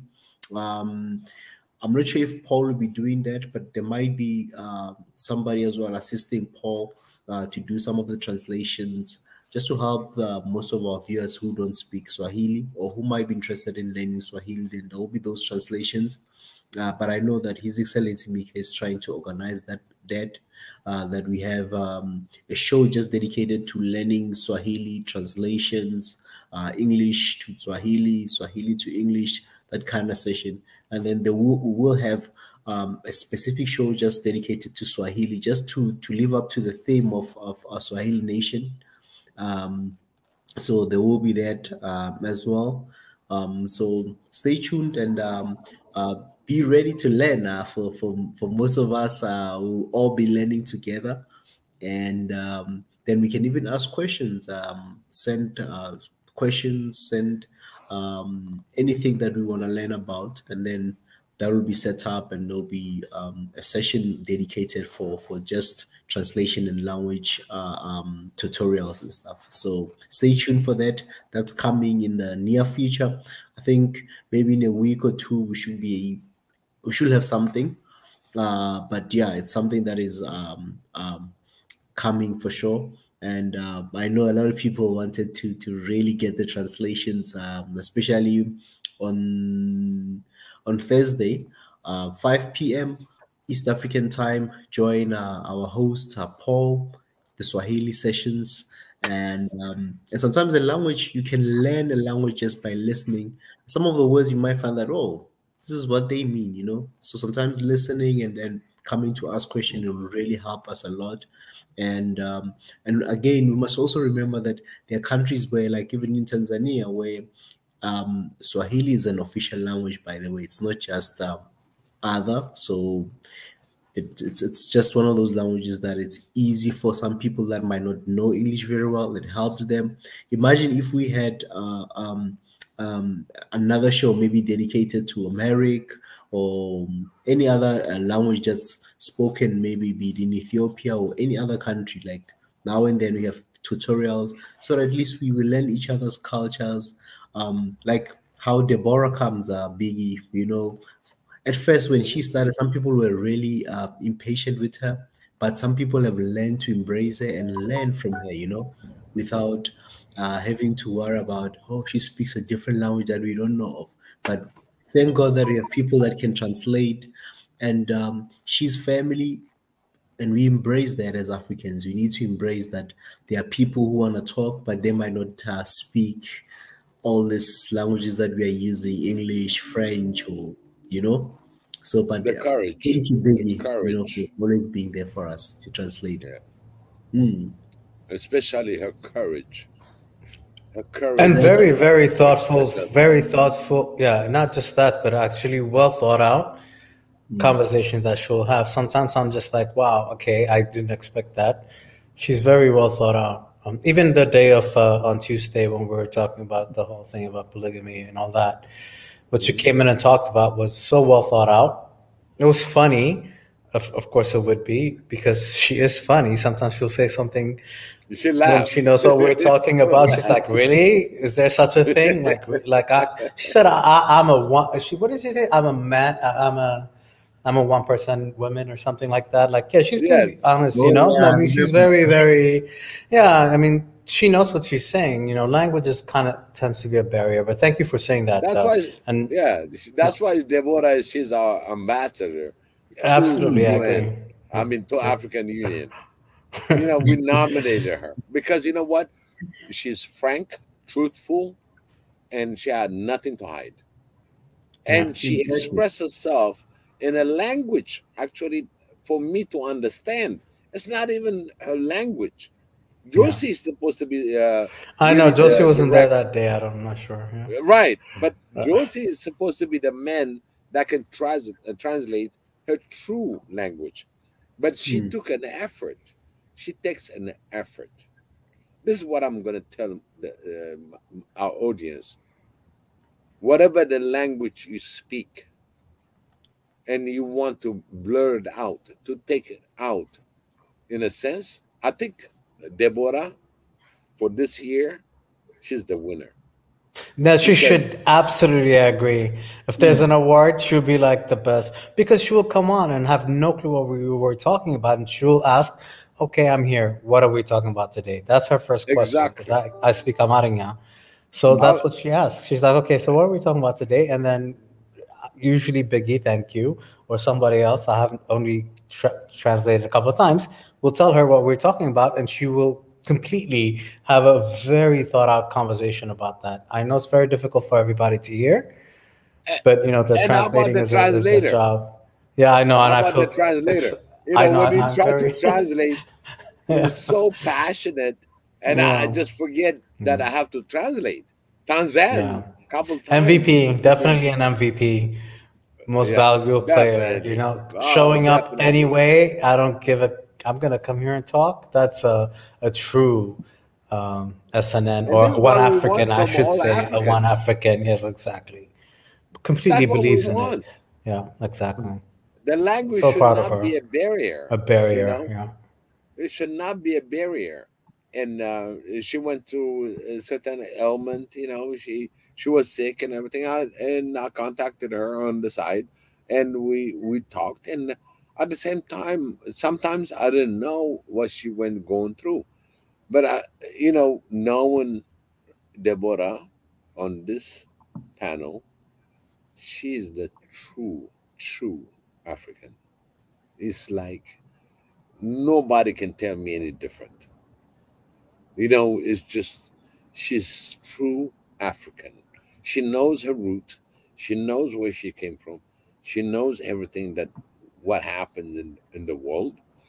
And coming to a language barrier, I encourage anybody that even understand my language, and you can say it in Swahili, you can say it in different language. We got to promote those people that thought their voice cannot be heard. One Africa can hear you. We have the people that can translate. If I don't have anybody, I'll find you somebody that's going to translate. Because you know what? The language barrier is the thing that the Swahili nation is moving into, having a one common language that anybody can talk about. But at the same time, we have certain people that speak different language. And we need to accommodate those people. And I don't know how to say it in this panel to tell everyone that hear this, just one Africa, it has to be translated in every language that we can to tell them what we stand for.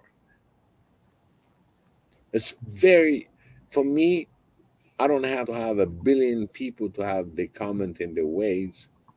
I need very few that are active, action oriented, and bring it out to our platform so we can this what do you call it? Make sure that everybody hears it. It's very important. I always said I need very few in order to accomplish things. The minute you are in a million and billion, yes, we're gonna have billion followers. It's awesome. But does 1 billion understand the language that we speak? Just to tell you, like, I learned so much from her, because when the whole thing that happened, I think I'm an informed person. I thought I knew everything. I don't think I know everything, but I'm just saying I think I'm informed. But when the whole Ukraine thing happened, I think it was the first week with the Russia going in. And I remember she came on and she's like, I don't think you guys realize. And she's saying, like, this is really going to affect our region because a lot of the food, Sunday, At the beginning. and I'm like, what? I had to look it up. I didn't even know. Like, she's teaching me, like, it's unbelievable. I mean, I'm telling you, she is the I wish people understand sometimes how difficult it is to be embarrassed, to be scared, to come on to something, to talk live. She's not scared. Not only that, but how informed. But, like, did you know that? I had no clue that East Africa depends mostly on Ukraine. Sunday, I had no clue. Like, they depended on majority of cheap wheat from Ukraine. I had no clue. She told me that, and I had to look it up. And I was like, wow, this girl is amazing. And she knew that, like, the first week, the first few days of Russia going into Ukraine. She was already explaining, like, this is going to affect us. I was like, what? Like, she is definitely an MVP, most valuable player on this show. That is, yeah. And I'm just saying. When Deborah shows up, we got to pay attention, definitely, because she had that, just to let the our followers, our subscribers, I have topics that I talked with her, and that topic I thought is gonna be it's already been discussed then, and she's gonna, oh, this is what happened, and I'm like, what? I didn't even see that coming. So our MVP actually for this year, Mika, if you can hear, is Deborah, because you always said about Deborah, and she always brought some subject, and those subjects, it's like future. Before it happens, she already told us. And we're not paying attention. And again, Deborah, she's right now asleep. But she's in Lebanon time. And we're looking at 4 o'clock East Africa time. But she has a lot of input. A lot of input. And by the way, I want us to pray for us on this panel to be protected, because there's a lot of things that's happening, and I want to protect our subscribers, our commentators, because there's a lot of evil that's coming down, and we have to really fight it in our prayers, in our understanding. Pastor Ezra, when I say that, I declare a war against the evil to destroy the humankind. I pray again over and over, because I'm going to tell you my revelation into this, what we're going through right now. When Deborah is talking and I'm aligning with it, it's because of the innocent that's been victimized. And this, we pray, let's put our money together just the way we built the GERD. I'm calling for all diaspora, for all that can afford, that can put this money in a nest to protect Africa. There's a lot of information that is coming through, and I'm looking at it, and I'm validating it, and I'm looking at it, the famine, the price of things that's going up, and the survival of the fetus. We are the one that's going to control abroad. If the diaspora listen, this is the time that we're going to put all the money that we can help the continent.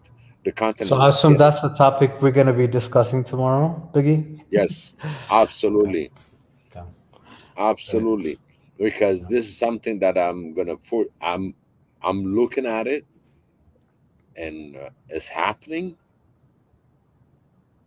It's not scary for me, because I have the whole Africa.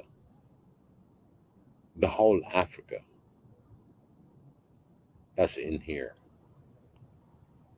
We can put something together.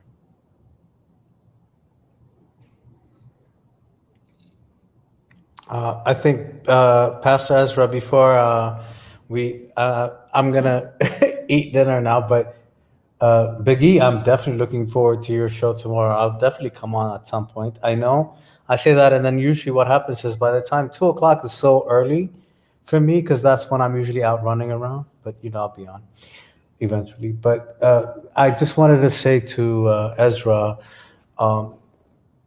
is he still there? Yeah, he is. But Yeah, he's still there. I'm still here. Yes. Yeah. That's because I was just promoting Biggest Show. That's why I was just showing Biggest Show. Yeah. He was explaining it, so I was just putting it out there. To us, yeah. Yeah, Biggie's show is, as a diaspora, I think it's kind of always, and those kind of conversations are never ending, like any conversation that we have. I just want to tell you all again, amazing job. Like, I like the fact that I can jump on. I know what I'm expecting. Even if I cannot get on and talk, but I'm always on the text or whatever, but like we all are. I only see bigger things for this kind of platform, because you guys were talking about 1 million people. Jonathan, yeah. You're needed, because I'm going to put it simple. I want to see Professor Ezra. Okay. I want to see Pastor Ezra. I want to see Mika. That's going to see it.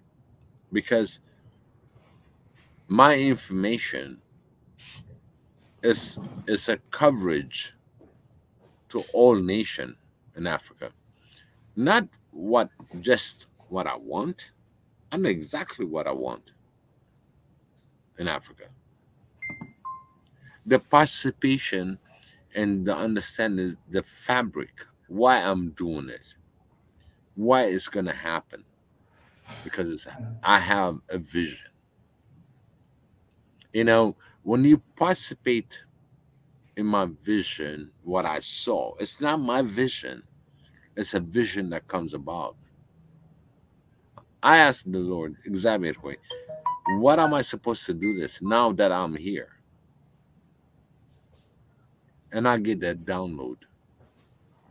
I get the understanding. Mm-hmm. This is something that is beyond the show. This is beyond your spiritual realm. This is something that's been given to me. And I don't want to mislead nobody in my panel, in my understanding of One Africa.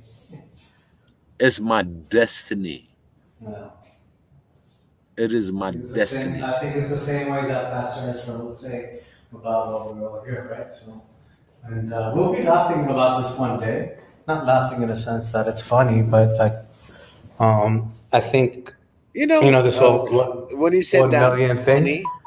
when you said funny, have you ever? I want to give a kudos to anybody that listened to this. When something shocking comes, when something that is really different in a thing that you think, you laugh. It's funny. It is. And then people go, what do you think is funny? It's not funny. You know what I mean? It's when you really, the way you deal is like people that says it's funny and they smile, they laugh. And guess what? These are the people that can handle pressure. Mm-hmm. This is my giveaway. When somebody said, this happened and this because this guy missed, and then you laugh, right? And it was a pause for that person to process all that information, and they laugh, and people they're gonna go back. Do you think this is a laughing matter? No, it's not.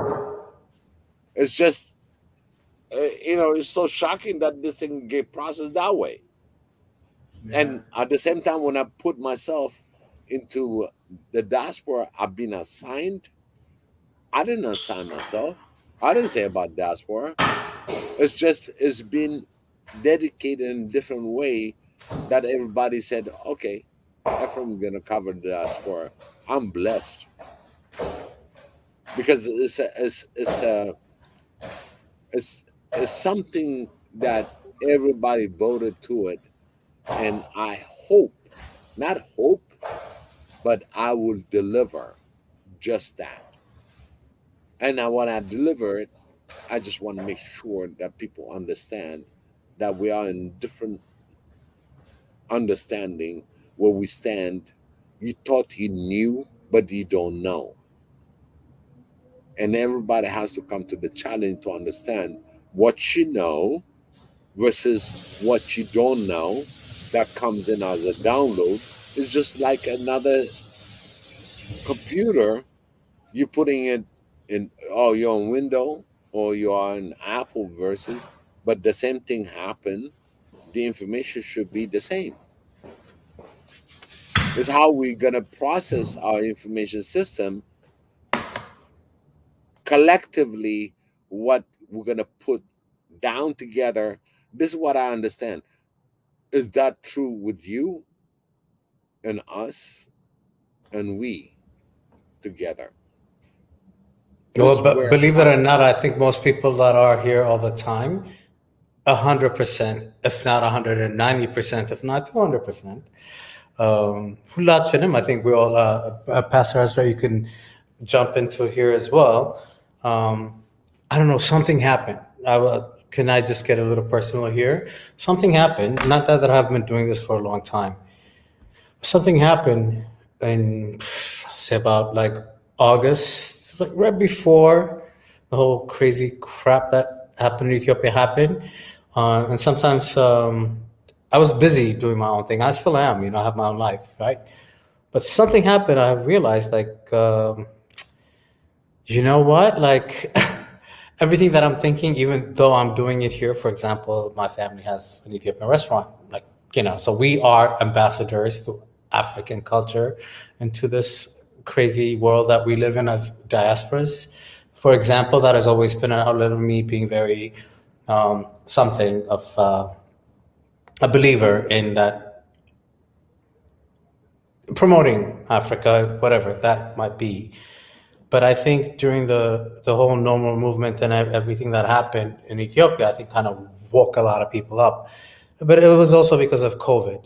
I think COVID kind of woke everybody up as well, because you realized, damn, stuff like this could happen. And then all of a sudden, a lot of things are more wide open. And then there was the wide open in a sense that the disparities, I don't know, between continents when it comes to a pandemic, which is a continent, which is global. That's what a pandemic is. But then, of course, here at the same time, we dealt with,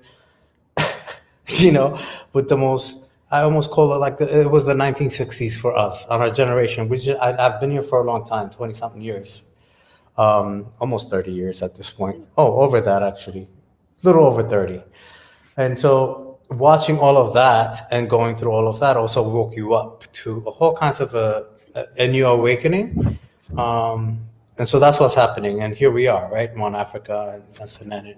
And not just about here in this one platform, but it's actually much bigger. We were just talking about 1 million for Tuna Techi. God, I can never pronounce it correctly. I learned about him from this show, and I follow his news. And, it's also becoming more aware of what we could do individually, each one of us, and making sure that we are not only representing ourselves, but representing our continent and our people. So it is. It's not a dedication. It is actually being just me. It's just a new awakening. I don't think it's just me. I think it's a lot of people. Isn't that how we all found each other here, right? So, and I think these are the conversations that we're having. It might seem so simple, and so that's what I meant earlier. Like, might not mean much in the beginning, but again, the 1 million thing for him, that's a huge deal for an African YouTube provider, content provider, because now we have a voice, at least. And he's actually a very properly, he's not putting out there just entertainment. He's putting out really good content. And I think that's what we're doing here. It's a different space. But my point, again, is thank God, right? So we'll find each other no matter where we're at. I mean, there's Marriott, who's a Dutch in Dutchland, right? So I'm looking at Pastor Ezra in South Africa, and I know Sam is in Canada, or we have so many people we have in the islands. We have an African American in Thailand, or not Thailand. Pi, yes, I said Thailand, but you know what I mean. So yeah, so this is how it happens, Taiwan, right? So, Taiwan. Yes. So this is how it happens, right? So when I said we'll laugh about this later, it's like 1 million did not happen overnight. It's over years of being a dedication and not like stepping off when things are not, the hot topics, whatever. I get it. It's also believing about what you're doing at home or individually, even outside of this. So I take that seriously, and I hope, and I pass this on to everyone. I think everybody I know at this immediate, good people that I know that get it, they know about Swahili Nation, right? So they know. I tell them to come on here and check it out as well. Not everybody can be on here live, but they see the videos later. I'm sorry? How far I have to drive to meet you in person? To come see me? You're in Virginia, so it's 6-7 hours, something like that. Yeah, so but I'm actually I'm 2 hours from Atlanta. 2 hours, so that gives me a good break of 8 hours. No, 8 hours. Yeah, bring your family on a drive to Atlanta. You could always come and we could definitely chill out. Yeah, because the other thing is, those of us that can connect in person, we create a synergy. Okay, a synergy that what our outlook is for One Africa, and that's why the minute that I shake your hand and the minute that we greet each other, we understand where we are from. So those of us that are in the East Coast, for me, in any which way, we can have like a central hub where we all can meet. We have the opportunity, and that is very powerful because we exchanging not only our thoughts but our physical just meeting and being in the same synergy. So I think that's how we're gonna build certain things that we are in the East Coast. We can meet everything that is in Midwest and the far west in the United States, and including the Latin America, and where we can really have, oh whoa, I met Ephraim, I met Jonathan. We meet, you and I can go and have a nice weekend together with meeting another I'm guy. laughing because you keep calling me Jonathan. It's just anyway. It's okay. Nathan. Keep calling me that. Nathan. I'm sorry. It's all good. You could just call me Jonathan, man. I prefer the Jonathan than the Jonathan. I'm definitely not a Jonathan. That's all. I'm always I don't giving want. Biggie a hard time about this, so please, And like, this is one of just my philosophy is that never butcher somebody else's name. So I wanted just to call me hear. Jonathan. I'm good with that. Jonathan, then I'm good. Yene Nathan malatanong ko. Yeah, Yene Nathan. Nathan. Yeah, Uh, Nathan, not yo. I'm yeah, not a yo.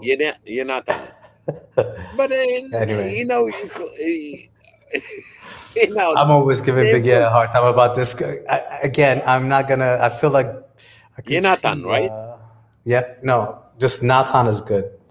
Nathan. Okay, There good. you go. You know, it's a palindrome. You know what a palindrome is? Wait, I think we might not know because he's a British a little bit over there. You know what a palindrome is? That's to you, not Biggie, but to Ezra. Ezra.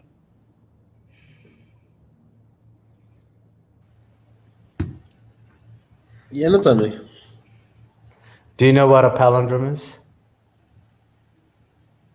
No. A Unless if palindrome I is when know, you but can.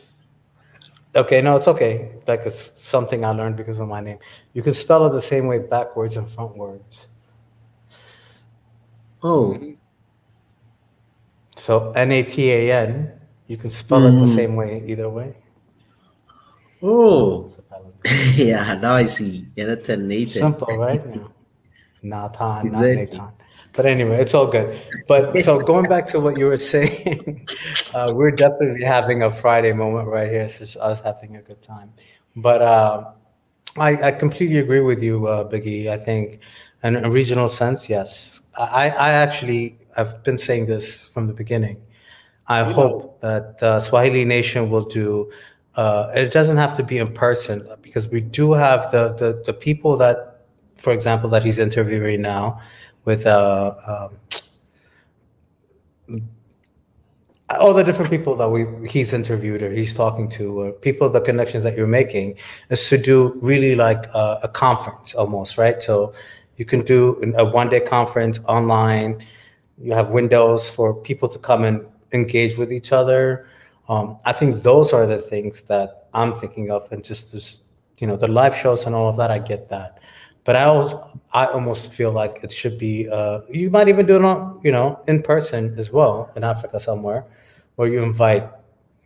So you have sessions, right? So if somebody wants to talk about technology, you have a session. You have people that are discussing that, and then open it up for the bigger conversation with the diaspora and everybody else that might not physically be able to do it. So I'm hoping that within the next year or two that you guys manage to do a conference, like an uh, assembly. Yeah. this is actually touching my little diaspora moment. Jonathan, I'm gonna give you some time on your own. You understand that you're gonna pick your own week. Or maybe after my my show, we're gonna be talking about that. But again, you know, I've done a lot of dog and pony show. Okay, I get a project, I assess the project, I look where it's going, and at the same time, I need to meet the customer. And then that's when I'm going to do all my show, what I'm going to be doing, and all that. At the same time, One Africa needs our show and tell and how we gathered, because the more we create our own gathering, it can be a gala, you know, it can be a donation or anything else. The more we meet together in person and having that conversation together and taking notes, as whatever that we take the notes, because we as Africans, we have the attitude for Africa. Any African you can ask, if anything happens to the motherland, the African lands, we are so compassionate. When we meet and we strategize and we put things together, we influence and we have the attitude to do so. That's where everybody is going to connect. The physical aspect of it is bonus, beyond bonus, because we got to strive. I want to meet all 54 nations in one whole. A lot of the question that's coming in the recap today is the Northern Africa and how to bring everybody in one room. If I have to meet somebody that's in the East Coast right now, in Washington, D.C., in fact, I'm going to look for Moroccan, Algerian, Egyptian, all these restaurants now. It's just I just started something that's bigger in the next future.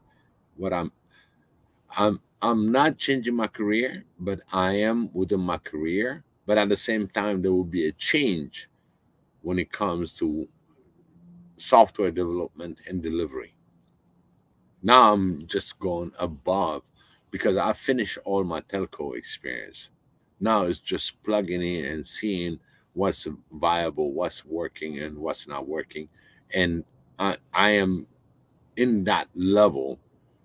I am in the communication where there's delivery. You have to deliver. If it is an assignment, it's very simple assignments.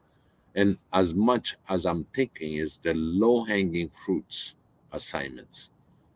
So I'm trying to assign people on what they can discover and what they can deliver. So I'm going to look at it from a delivery aspect of it, because right now we need to deliver. We don't need to think about what's going to be happening on the past, religiously, ethnically, or whatever that you can call it. Is what you can deliver right now at this time. Do we need money? I'm just gonna call a few people and I'm gonna be online putting it on that post. I need $1 million. That $1 million better fulfill within 5 minutes, not 1 hour. Within 5 minutes, I should have that fund available, because I want to be so much transparent on what I need that fund is going to go through. But I cannot do it as a full-time because I have to make injera on my own. I don't want to touch that. At the same time, if I need to have a program and people that's going to arrange to do that, I'm just going to look at it 30-70. Not the other way around. 70% is going to go to that foundation, what is initially put together, because people are going to be working 100%.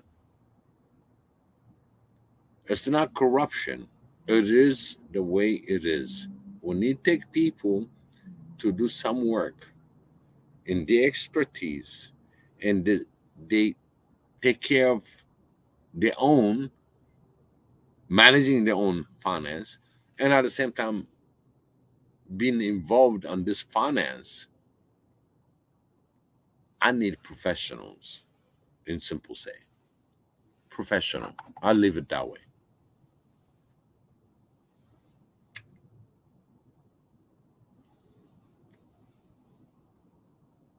I heard everything you said. Hopefully we'll expand on that some other time. But yeah, interesting. Hey Ezra, I know it's You know what I mean? yeah, no, I completely understand what you mean. But I think that's kind of like this networking kind of thing that happens This within is and the without. diaspora talk. That's absolutely a desperate talk, yes. I agree. You know, show me the money. Yeah, exactly. That's what you said, millions. Oh, okay. Yep. Show me the money. And I'm going to show you where I'm going to spend it. I am the guy that you give me a PL. You don't have to write what you need to spend it on. I'll write it for you where it's going to be spent. Biggie, I'm just gonna have to cut you there for tonight. I just want to also just let the guys at home that we also pushing for this sister channel called One Africa. It's been there for a couple of years. It's just we've not been doing anything on this channel, and we've started streaming since the beginning of this week. We started streaming as well on this channel called One Africa. Please, guys, if you've joined us or whenever you get time, please subscribe to this channel as well. If you're a subscriber on Swahili Nation, also subscribe to this channel, One Africa channel. What all the live streams will be streamed on Swahili Nation and One Africa, and on the Swahili Nation Facebook page. And hopefully we'll be back as well on Twitter. We'll start also streaming on Twitter, Instagram. We want to go on all the platforms. But for now, all the streams that we do will also be streamed on One Africa. You can go catch up if you've maybe connected through Swahili Nation later on in the morning, whenever you've got free time and you want to watch it. You can also go and watch under One Africa. So wherever you want to join us from, depending on Swahili Nation, you can go there, One Africa. Also subscribe to this channel, One Africa channel. All the streams will be streamed on Swahili Nation and One Africa.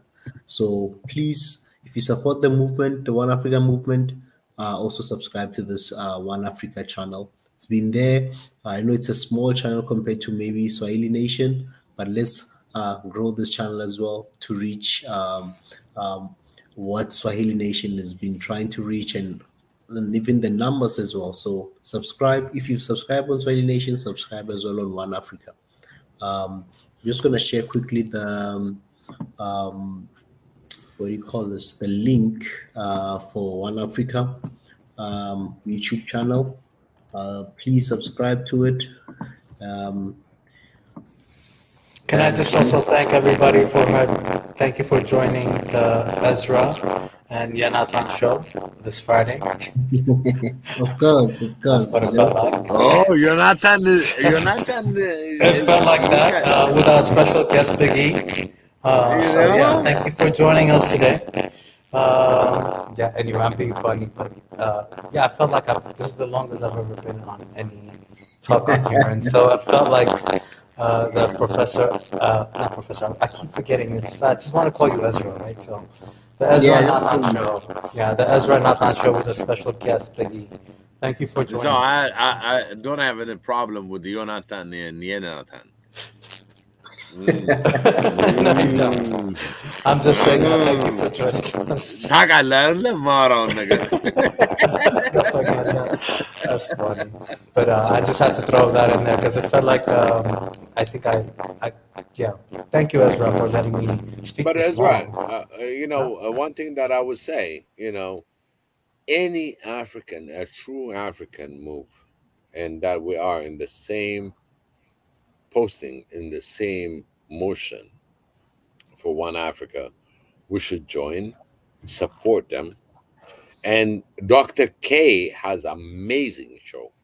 And that's where I met Tanaja. Right after I passed mine, I had to spend another 3 hours. But it was an awesome conversation. But again, there's true Africans for true Africa unity, and we're gonna post them. We're gonna join them because our collaboration together, it shows the unity. Right now, we have a little weak link is the Northern Africa, how to bring them, because we don't have anybody from Northern Africa. And we need to have representation because they're part of Africa. I don't know where the deficiency is of our communication, but they are our brothers and sisters. And I'm going to try to ping and please, our people that are conversating and are commenting, supporting us, our subscribers, please reach out for Northern Africa because we don't have any connection. We had one because the only time they realize they're part of Africa is when they realize that we feed their entire population because of the river and the waters that we give them. That's when they become Africans. Otherwise, they don't even consider themselves Africans. I'm just saying. But guess what? I'm gonna get somebody that speak Arabic and Berber, and put that together. So in order to get that, I need one. I don't need a whole lot of people.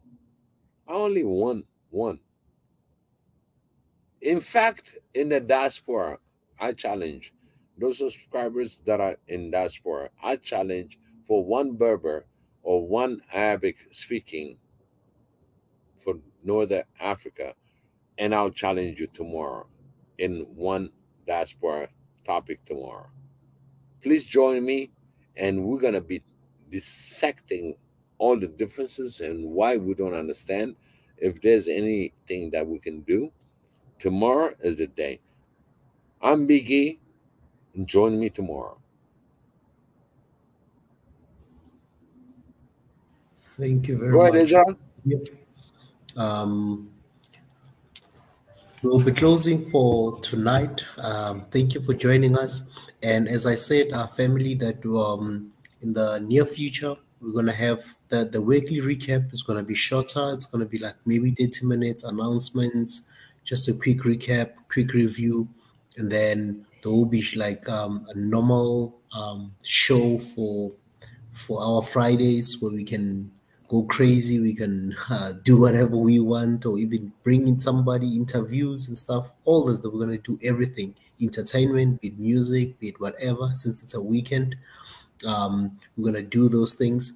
But for now, just pushing the weekly recap a bit longer. But probably from next week, it's going to be short. I'm going to just do it for maybe 30 minutes.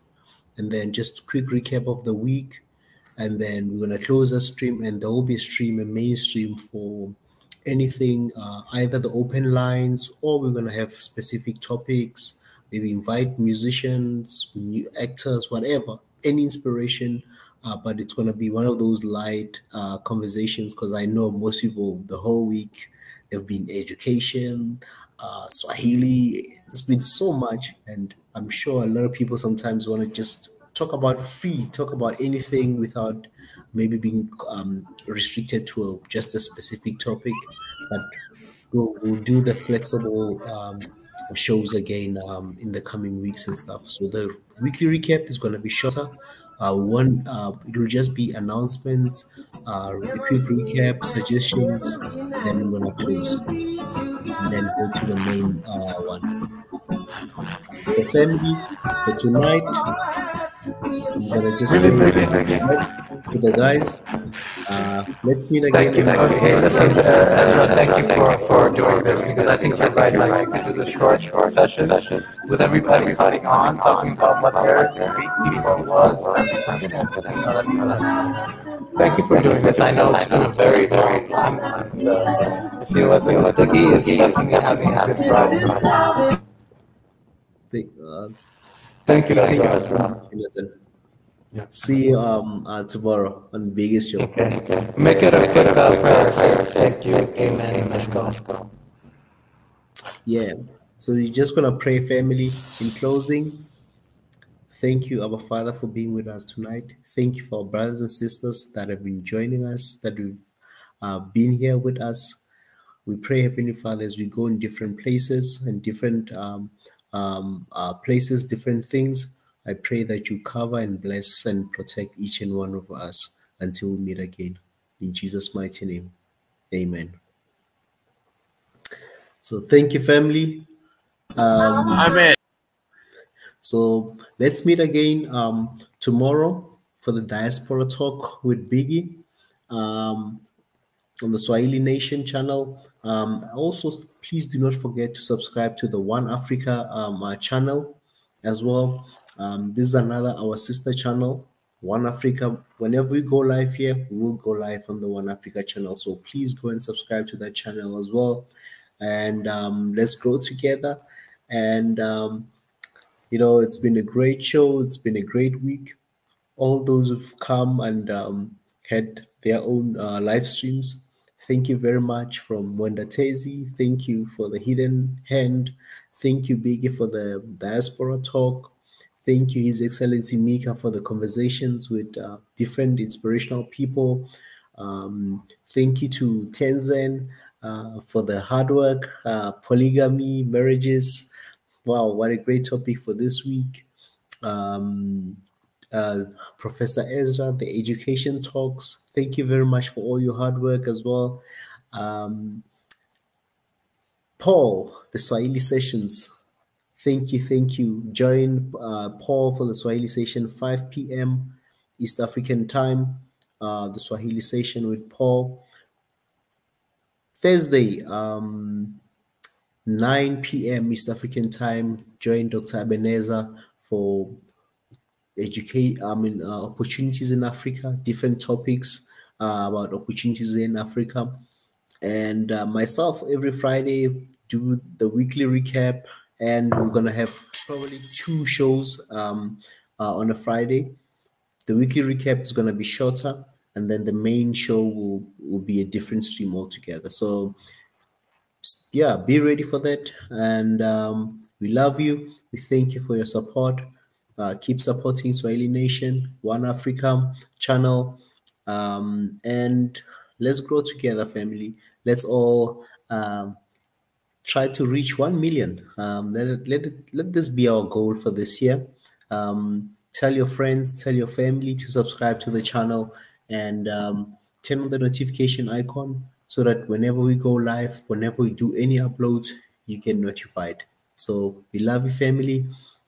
And let's meet again on tonight with there's 2 programs tonight. By the way, we've got one for His Excellency will be hosting a show with Dr. Antoinette, the trauma, post-traumatic stress disorders, mental health.